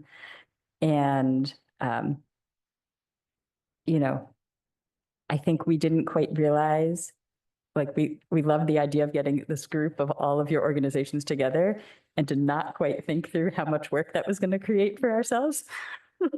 So we have worked a lot this past year and it was very worth it, but it is something we kind of learned along the way on how do you, we are working with 15 organizations who then are working with all these people in the community, and then it's coming back to us, so it was pretty powerful just how impactful all of your engagement was. And for us to figure out what do we do with that as staff, and how do we make sure we give all of the feedback the attention it deserves. So that was, again, exciting and a lot of work and new for us to come up with some new systems. And I think the other thing that I want to highlight is, so I work in the planning department, but with Harrison here, if he's still online, but Amy and Lauren work in public health. And our departments like sometimes work together. This group would not have been possible without that collaboration. So, I mean, Lauren and Amy manage all of your contracts and all of your invoicing. Like my team, we didn't have capacity to do that. So it was pretty cool, I think, on the county side for our departments to also work together, because we don't always have that opportunity as well. So this would have not been possible without public health. I just want to make sure I say that on the record. But pass to Amy and Lauren. Well, thanks for this opportunity to share, and just so feel so proud of just everything that everybody has done and all the words that have been shared already. The care and creativity that each of the groups, organizations took in creating their work plans and coming up with their strategies, and then also sometimes having to go back to the drawing board and be like, wait, this isn't going to work for our community, or our approach isn't the right approach, or they haven't heard about this topic before, and we're trying to figure out how to share that. So just that strategizing that everybody kind of had to come work through and come back to the table with ideas, and just ultimately the level of care that each organization had in doing that and working through that process was really inspiring, and just made me appreciate even more the work that everyone's been doing in this group. And then the collaboration between the different organizations. Some of you had worked together in the past before, but others maybe hadn't and maybe hadn't met each other. So that opportunity for cross collaboration and reaching out to your communities and across others, like kind of like what Jude was saying, where you're thinking of others who aren't already at the table or aren't already in your network and expanding that network. Just helping us maybe think about how we do this better is really what I've learned from the process and from all of you, and having better examples of how we can do this work more appropriately at the county. And I think just to touch on something that Jenna mentioned, like we didn't think about how much work this would be and how we were going to do it. And we've made it work. And it's something that we're proud of when we go and present. Like we were just presenting at a forum last week, Jenna and I, and we can proudly put up there that we have, yes, 3 advisory groups, but an environmental justice coalition and the work that this group did. And so I think we're still figuring this out, but how do we do this in a way that the county can continue to replicate when budget might be even more limited? And not to make excuses for the county, but just, I think that would be helpful feedback as we're unpacking, like, how do we make this a sustainable process? And so your input on that would probably really help me, I know. So thank you so much. And I'll pass it to Lauren. I don't have a lot to add. I echo a lot of what Amy and Jenna said. I think I'm always trying, I've done community engagement a lot. I've worked with a lot of your organizations on past projects, but nothing quite to this scale and scope, and nothing quite so policy heavy. So I think it's challenging, and like the learning for me and how to connect the concerns and priorities of your communities and real people who live here with this kind of highfalutin like policy document. Sometimes it's hard to get those two things to talk to each other. So thank you for helping us do that. I think it's so important, and I think it's really hard to do especially on such a tight timeline. And you guys were so responsive and just like did a massive amount of work to make this happen. So yeah, I just feel proud of you and happy to support you. And I feel like I'm hopeful that this will be a model that we can build off of for the future for the county. And I also have learned a lot from Jenna, who has worked many, many weekends this whole time, harder than a lot of us here, putting this together and synthesizing just like a massive amount of information from your communities. And I don't know, just the care and respect for this project that she's put into it has been, so yeah, it's been great for our departments to learn from each other. So thanks.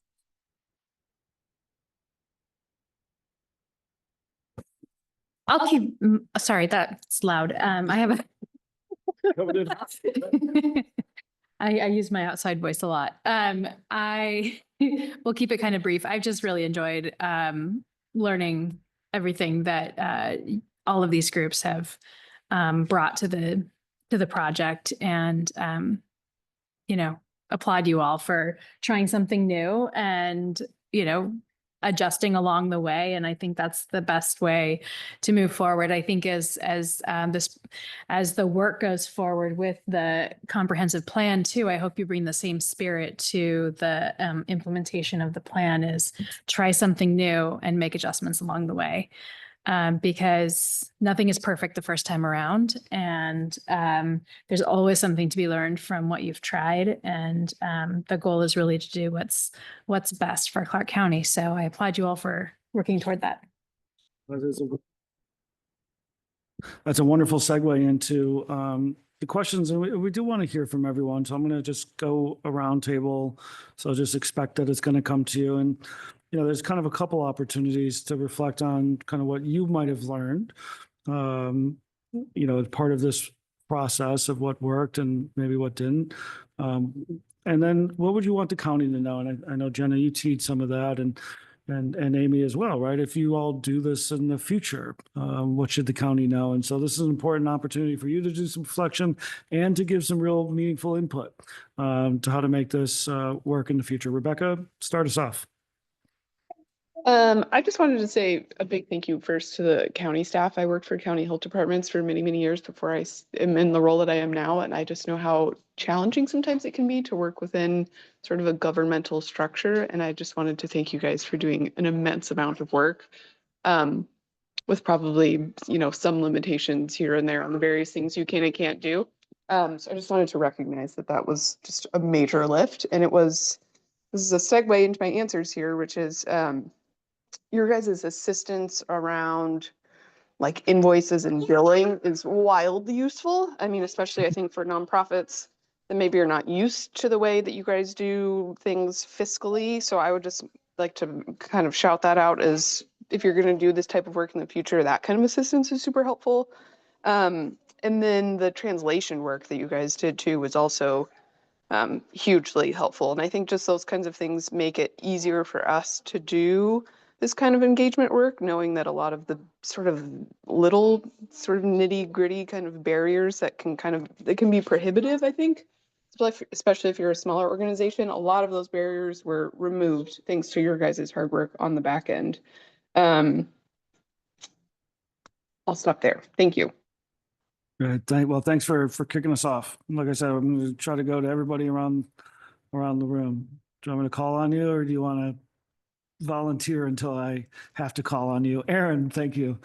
Hi, thanks so much. Yeah, your team's been great. I agree. The questions we had around billing and all that, but I think it was Tavi and my first foray into policy work. So it was very interesting. And I do hope that this type of community engagement can be in effect for all political policy design and implementation so that our country doesn't feel like their voices are never heard, because this is the first time I've been engaged in this type of work and didn't know that this type of community outreach happens very frequently. So I'm hoping it can continue, not just cold calling during dinner and people saying no thanks, but reaching out through nonprofits that mirror and reflect the community. So it's been very interesting. Thank you. Thank you, Aaron. Appreciate that. Lika, were you raising the roof, or was that your hand up?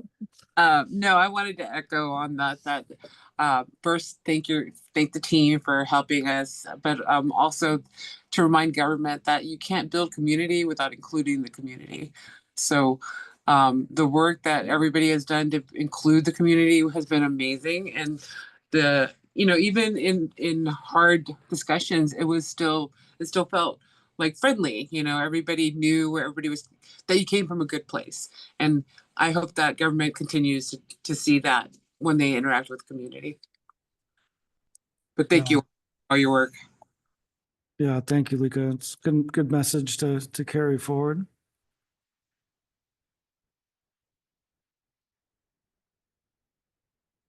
Yeah, Abby. One thing or to kind of echo the importance of, obviously I liked that sentiment of not being able to have building community without engaging the community. I also will encourage, however possible, to use the engagement gathered from this event to inform future policy decisions as well. I think that once the engagement's already been done, I think you can kind of use that instead of keep double dipping into the same populations that eventually are like, I think I told you this last year. So wherever that's possible, definitely would encourage that. I know that the community we've talked to is enthusiastic when they feel that their feedback is being applied to multiple things. So yeah. Yeah, great point. Thank you.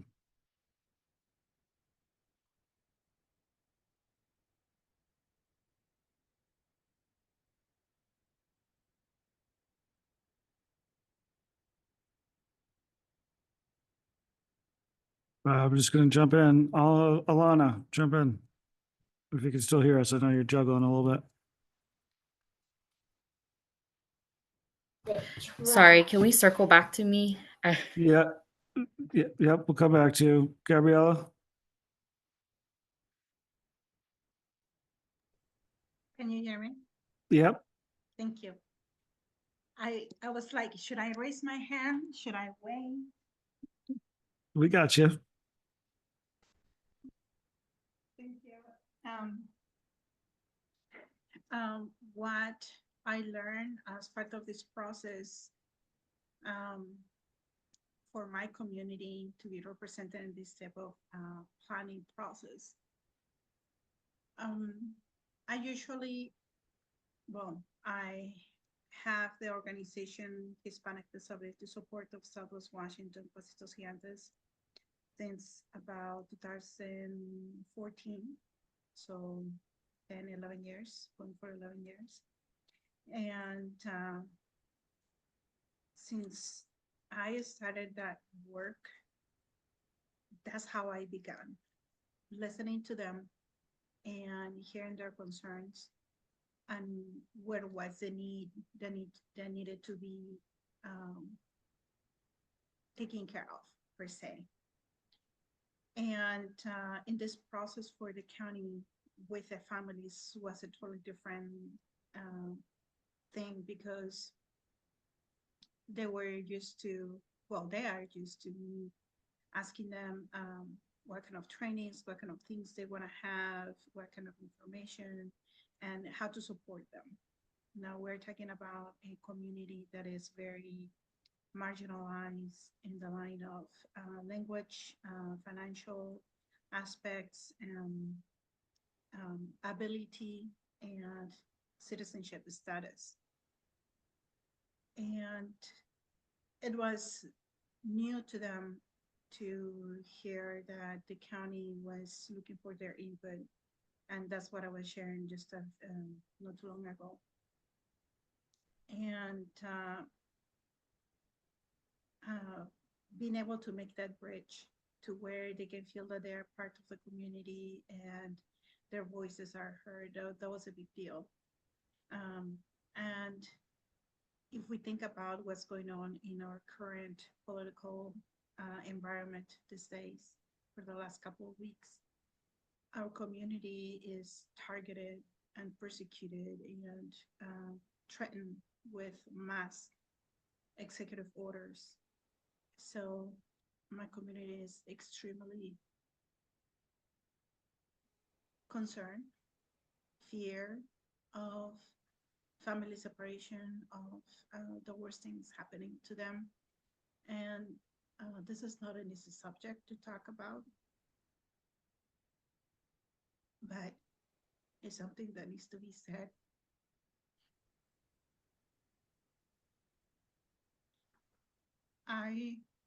This is very emotional to me.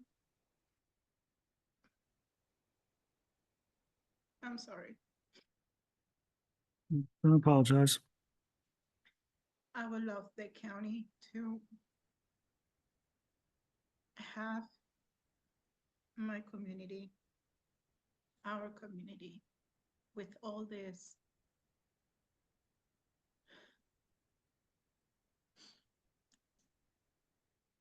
marginalized areas. It's not just one area, it's multiple, to be thought of in any planning on every aspect in our community. We are part of Clark County.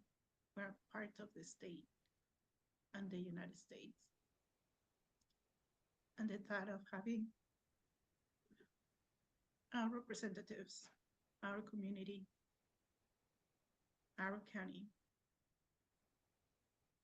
to reach out to us and to have us be part of any planning, any thought, any program, how will affect them and how will benefit them, how will benefit us or affect us. It's a big deal. So just having the county to take count of our communities is something that I will ask you to keep in mind. And even if we're not in the room, even if we don't have a voice in those meetings and those conversations, that you can voice that for us and that you can be the voice for us. Thank you. Yeah, thank you, Gabrielle, and don't ever apologize for bringing some emotion into difficult work and lived experiences that folks have. So thank you for sharing.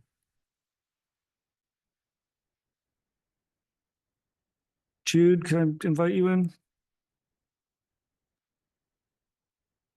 Sure. Well, wipe away the tears. Yeah, lots of tears in the room today.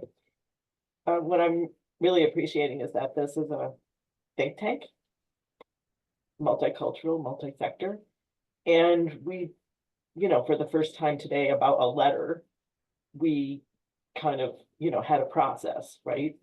But we don't even need consensus because there's consensus among us, and we have mutual compassion. And I think that the county needs to understand.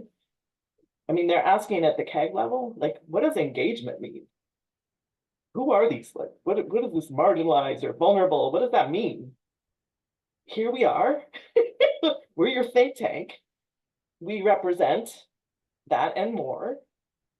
So, right, like Abby said, don't like this or whoever, this applies to everything you do. Hello, you are the county, we have spoken, and we continue to do our work and may have to get repetitive because that's what learning means for a county, especially, or any government. But I think that, thank you for all that, for providing this context for us to intersect and support one another. Thank you, Jude. I'm going to steal consensus, by the way. Appreciate the meeting and spirit. Yeah, it's real. Min, Johanna, jump in, and then Min, I'll come to you. There was definitely some uncertainty when, like in communicating to our Pacific Islander community. But I've learned that even with everybody facing, struggles within their lives, like how to pay rent, how to take care of my kids, ensuring all those things, that there was still curiosity and a want and a desire to be part of climate justice. As Pacific Islanders, we have families who live back home who are directly affected by shrinking islands. So yeah, that made me look forward to the stuff that could grow out of this coalition here in Clark County. And yes, I totally agree with how the community engagement and like just bringing all the organizations together to talk about our communities that we work with. And yes, a lot of our people that attended the focus group were like, what is this for? And we're like, well, we're going to use your input to, affect how things are done in here in Clark County. And they're like, okay, that sounds great to be a part of, like no one's ever asked me that since I've moved here. And so this experience was definitely great. And I hope to see it flourish and continue to be used here in Clark County. Thank you. Thank you. Min, can I invite you in? Sure. So what I learned from this process, I learned a lot about my community, about able to collect information. There's a wide range of different age group, and depending on the group that I had a different approach to get information from them. But it's also good that learn how to engage with them through the project. And I think that it's also learn a way to effectively, doing something like this in the future. In using language or localized language or English, depending on the group, and then simplify the process that where the younger we're using more IT device, in the older one, it actually using traditional process. Um, and also need some additional resource to basically a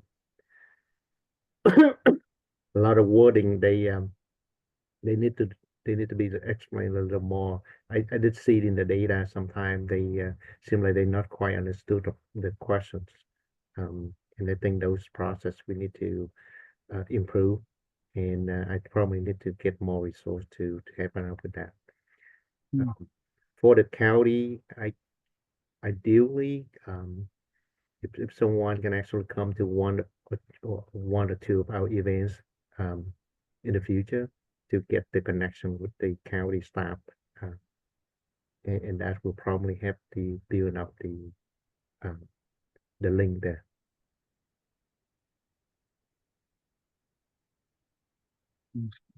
Thank you, man.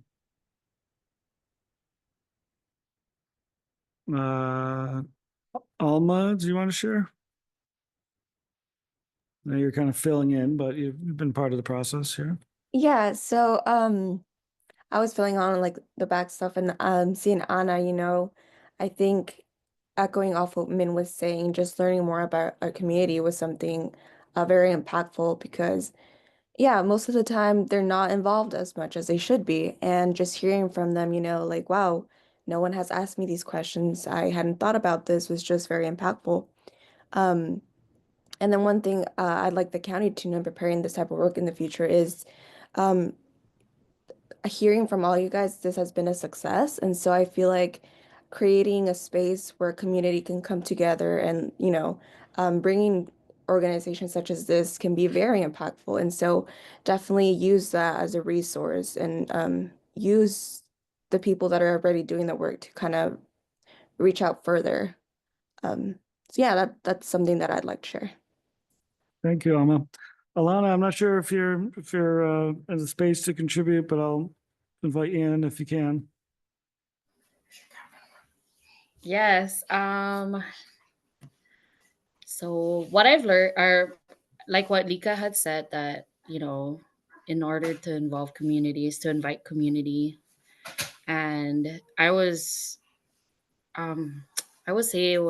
I feel that our communities feel like they were represented by having the translations provided for them to make it more understandable in their perspective languages.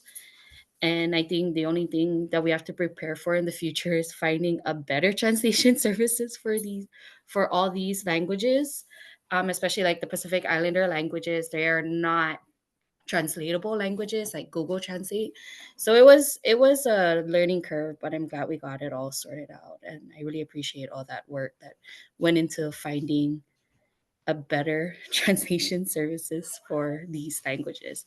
I know it was a lot, but I think just inviting more organizations and educating them about the county and all the policy processes will definitely make them feel more represented and have giving them that voice.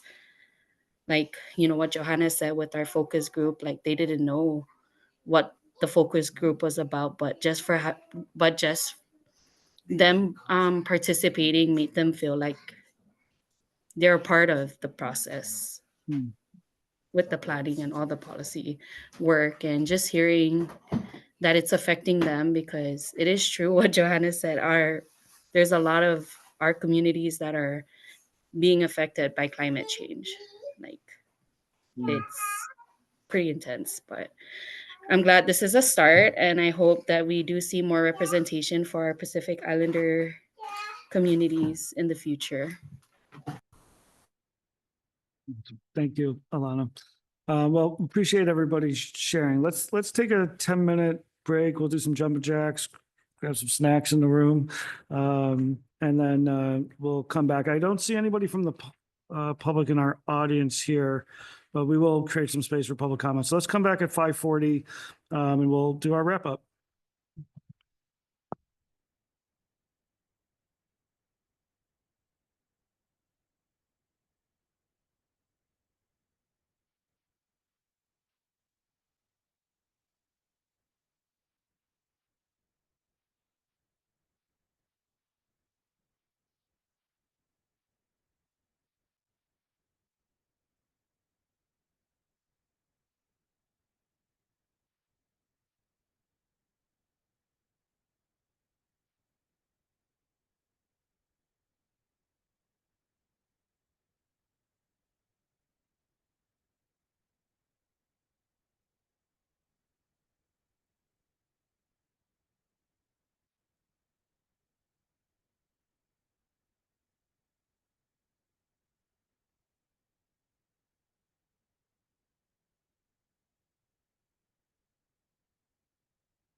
Okay, I think we'll bring each other back.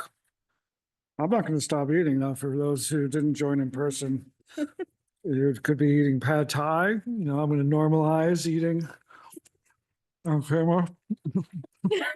Maybe not while you're talking. Sloppily. I know my mom would be so upset by me. Okay, so let's officially reconvene as of now. So Aaron, do you have a question? You seen that?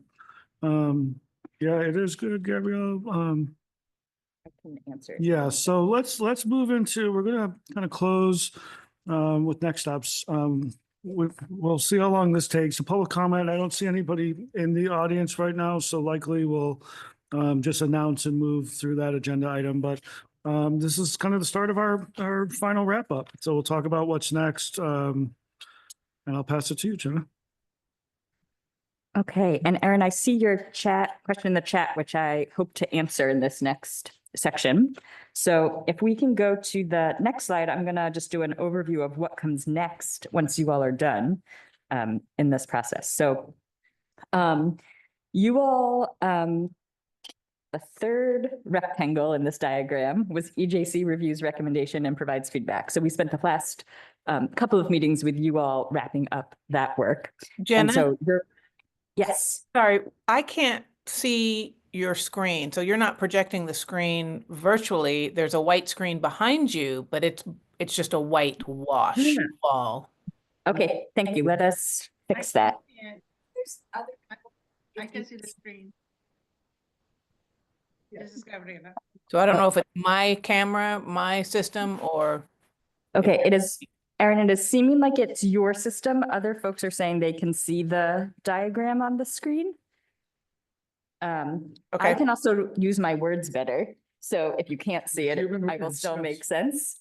But it does seem like it is visible to others. Okay. So I'll start back. So high level overview of the decision-making process for this project was started out with reviewing information, both the CAG and the EJC were reviewing information. You all were then going out to collect community input on that. While you all were doing your engagement, our CAG, our other advisory group, was sort of working on some initial draft policy creation lists.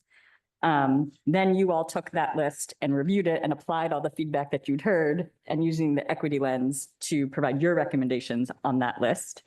And so the draft policy list with EJC feedback is now the working version that has gone back to the CAG for them to do their final review and deliberation. And just as a reminder, that group has it has 3 members of this EJC in it, but it also has members from like a really wide range of perspectives, from people who work in like the building industry to like environmental advocates.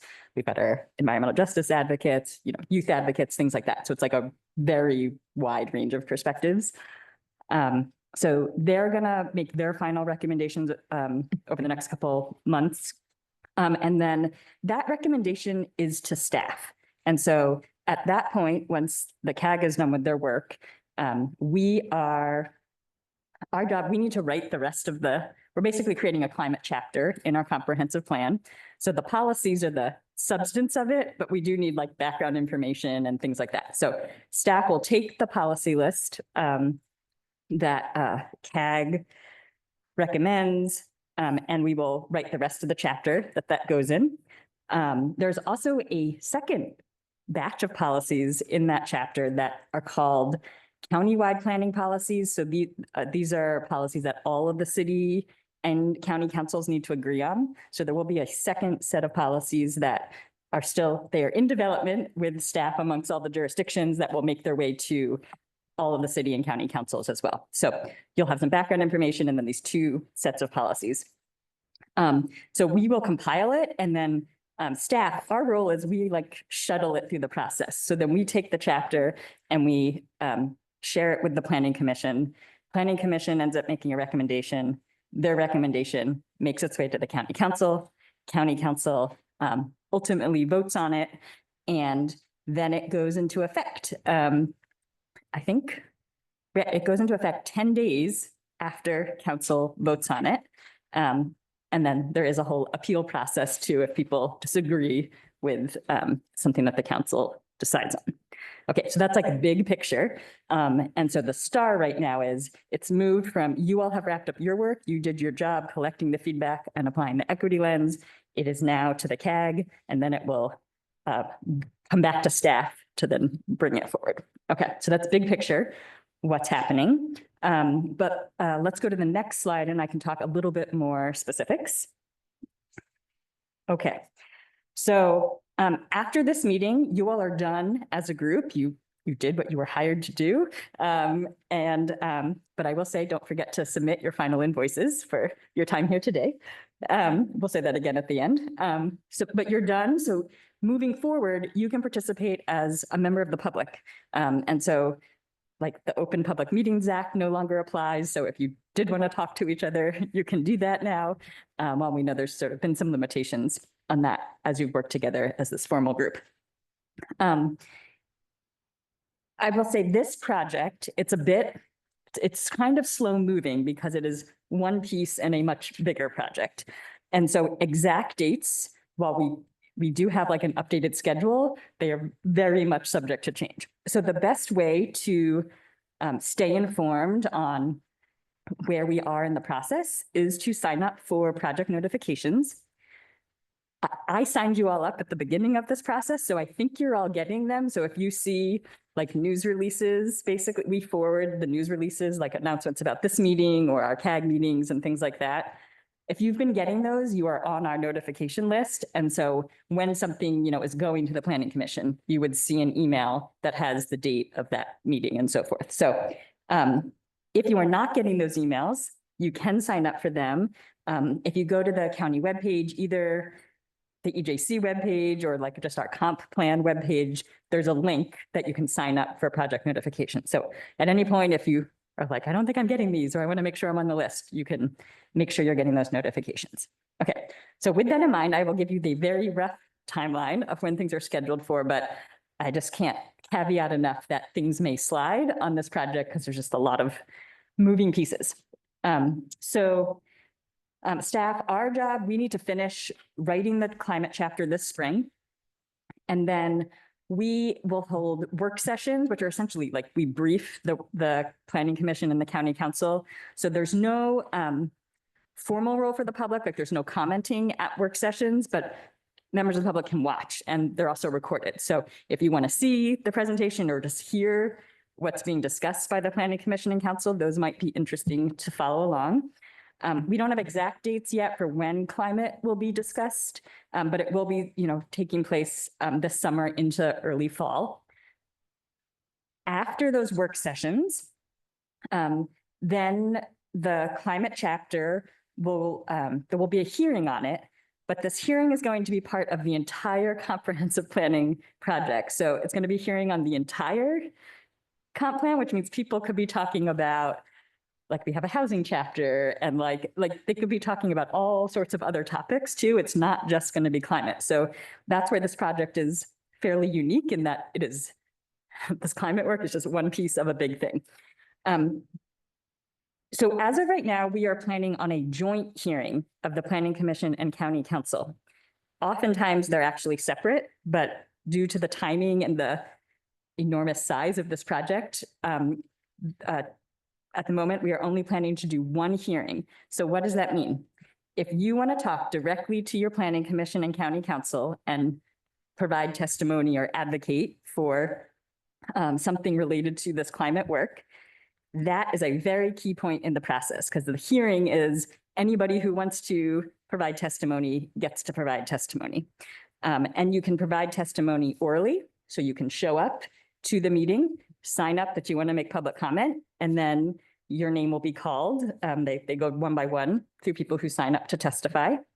You can also provide testimony by by submitting a written comment. So you don't need to, you don't need to go and talk. You can write as well, and that also counts as testimony. And I should say, you all are totally done after today. You do not have to do any of this, right? This is totally if you choose that you want to continue on in the project, right? In some way moving forward. So I'll talk a little bit more about some pointers on providing testimony in a moment, but after that hearing, the planning commission, they will talk with each other and they will vote, and they are voting on a recommendation that goes to the county council. The planning commission is like the county's formal advisory body on comprehensive planning type projects. So this climate project falls within their purview. The planning commission's recommendation is what then gets brought to the county council, and that is what the county council votes on, is the planning commission's recommendation. So the hearing and the planning commission recommendations, we are trying to get to those in November of this year. And then the county council would be voting in December if we can stay on that schedule. Let's see, other things I want to mention. When the county council is voting, they basically have, there's three ways they can vote. They can vote to approve what's before them. They can vote to not approve what is before them, or they can vote to, they can propose a modification, you know, to the thing in front of them and approve that. So they basically can approve, modify, or not approve what is before them. So this is really when I've mentioned things could change up until the last minute, like a counselor, right, can propose a revision, and if they get enough votes, it goes through when they are voting at the end. And then once the council votes, the policies, they go into effect 10 days later. And so after a very long and drawn out process, it's actually pretty quick that they go into effect. Okay, I'm going to pause and look at my notes because I wanted to make sure I highlighted things that I wrote down that I wanted to highlight.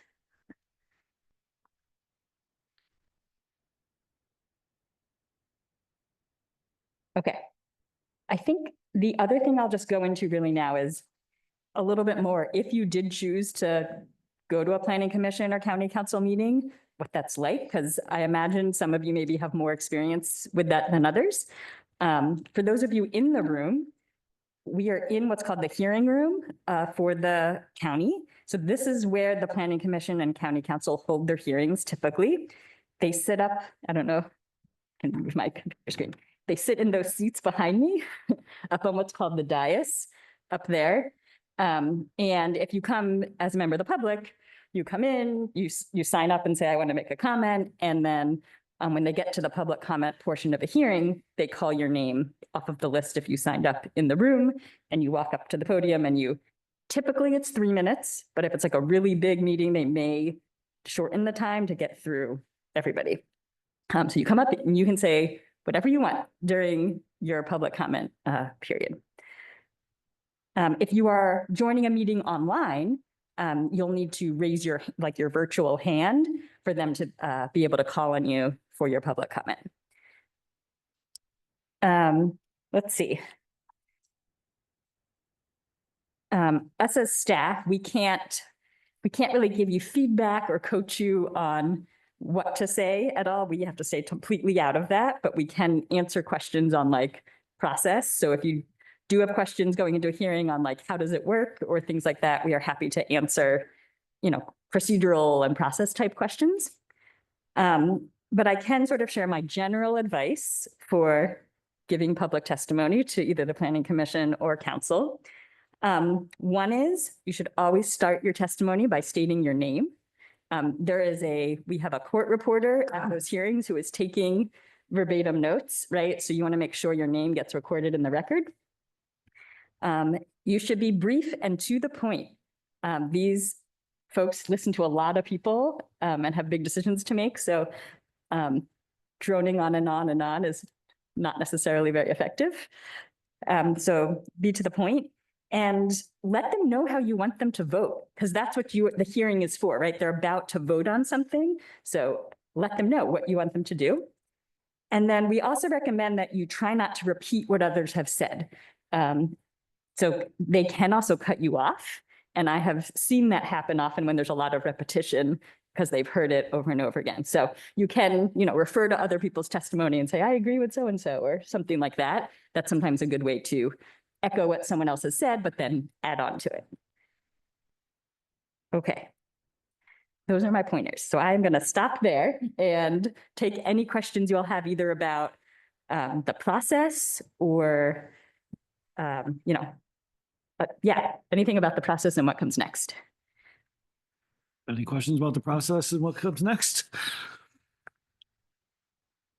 You got Aaron, you had asked a question. You got your question answered, right? Yes, I did. Yep, okay. Thank you. Okay. Seems like folks did a good job of providing some clarity. Jenna, okay. I guess I'll just add, because we're talking about the fall, when like that's a ways away still. Again, please don't hesitate to reach out if you do have questions or if you're like, hey, I'm looking for this thing we did, when a year ago on the EJC, we are happy to also help point you to where you can find materials, that you knew were posted at one point, and maybe you want to use it in your testimony or something, feel free to ask us questions. Okay. We'll go next slide. It's the next slide. Thank you. Oh, public comment. No one's online. I don't think our intern is gonna provide public comment today. We'll maybe wait till a little later in the process. But I will do a formal opening for public comment. This is a chance to provide input to the Environmental Justice Coalition. If you're online, which I don't see anybody, I would raise your hand. Not seeing any here. I'm going to formally close the public comment period. As a reminder, public comment is taken. Can you go back up to the next slide just for the record? Members of the public can always provide written input to the link on this slide or submit a comment online to the comp-plan-comments website. With that, we'll close public comment. Go to the next slide. Did we already do that? Wrap up? Next steps? We have one reminder. One reminder. Oh, yeah, I get paid. So reminder, submit your final invoices. And, just reiterate the appreciation for staff helping folks navigate that process, but certainly get paid, folks. And as their thank you slide, I hope, something. Is there a thank you slide at the end? Yeah, look at that. So perfect way to end. I appreciate everyone. I think I said all I needed to earlier, but just appreciate everyone's work and effort. Much love. Again, project webpage. You know how to, hopefully by this time, you know how to contact Jenna, Lauren and Amy and anybody else that you need to. So great job, everybody. It's been a pleasure working with you. Take good care. Bye, everyone. Bye. Thank you, everyone. Bye. Bye-bye. All right, look at that. My computer lasted the whole time. Not bad. Oh. What? Oh, Nicole.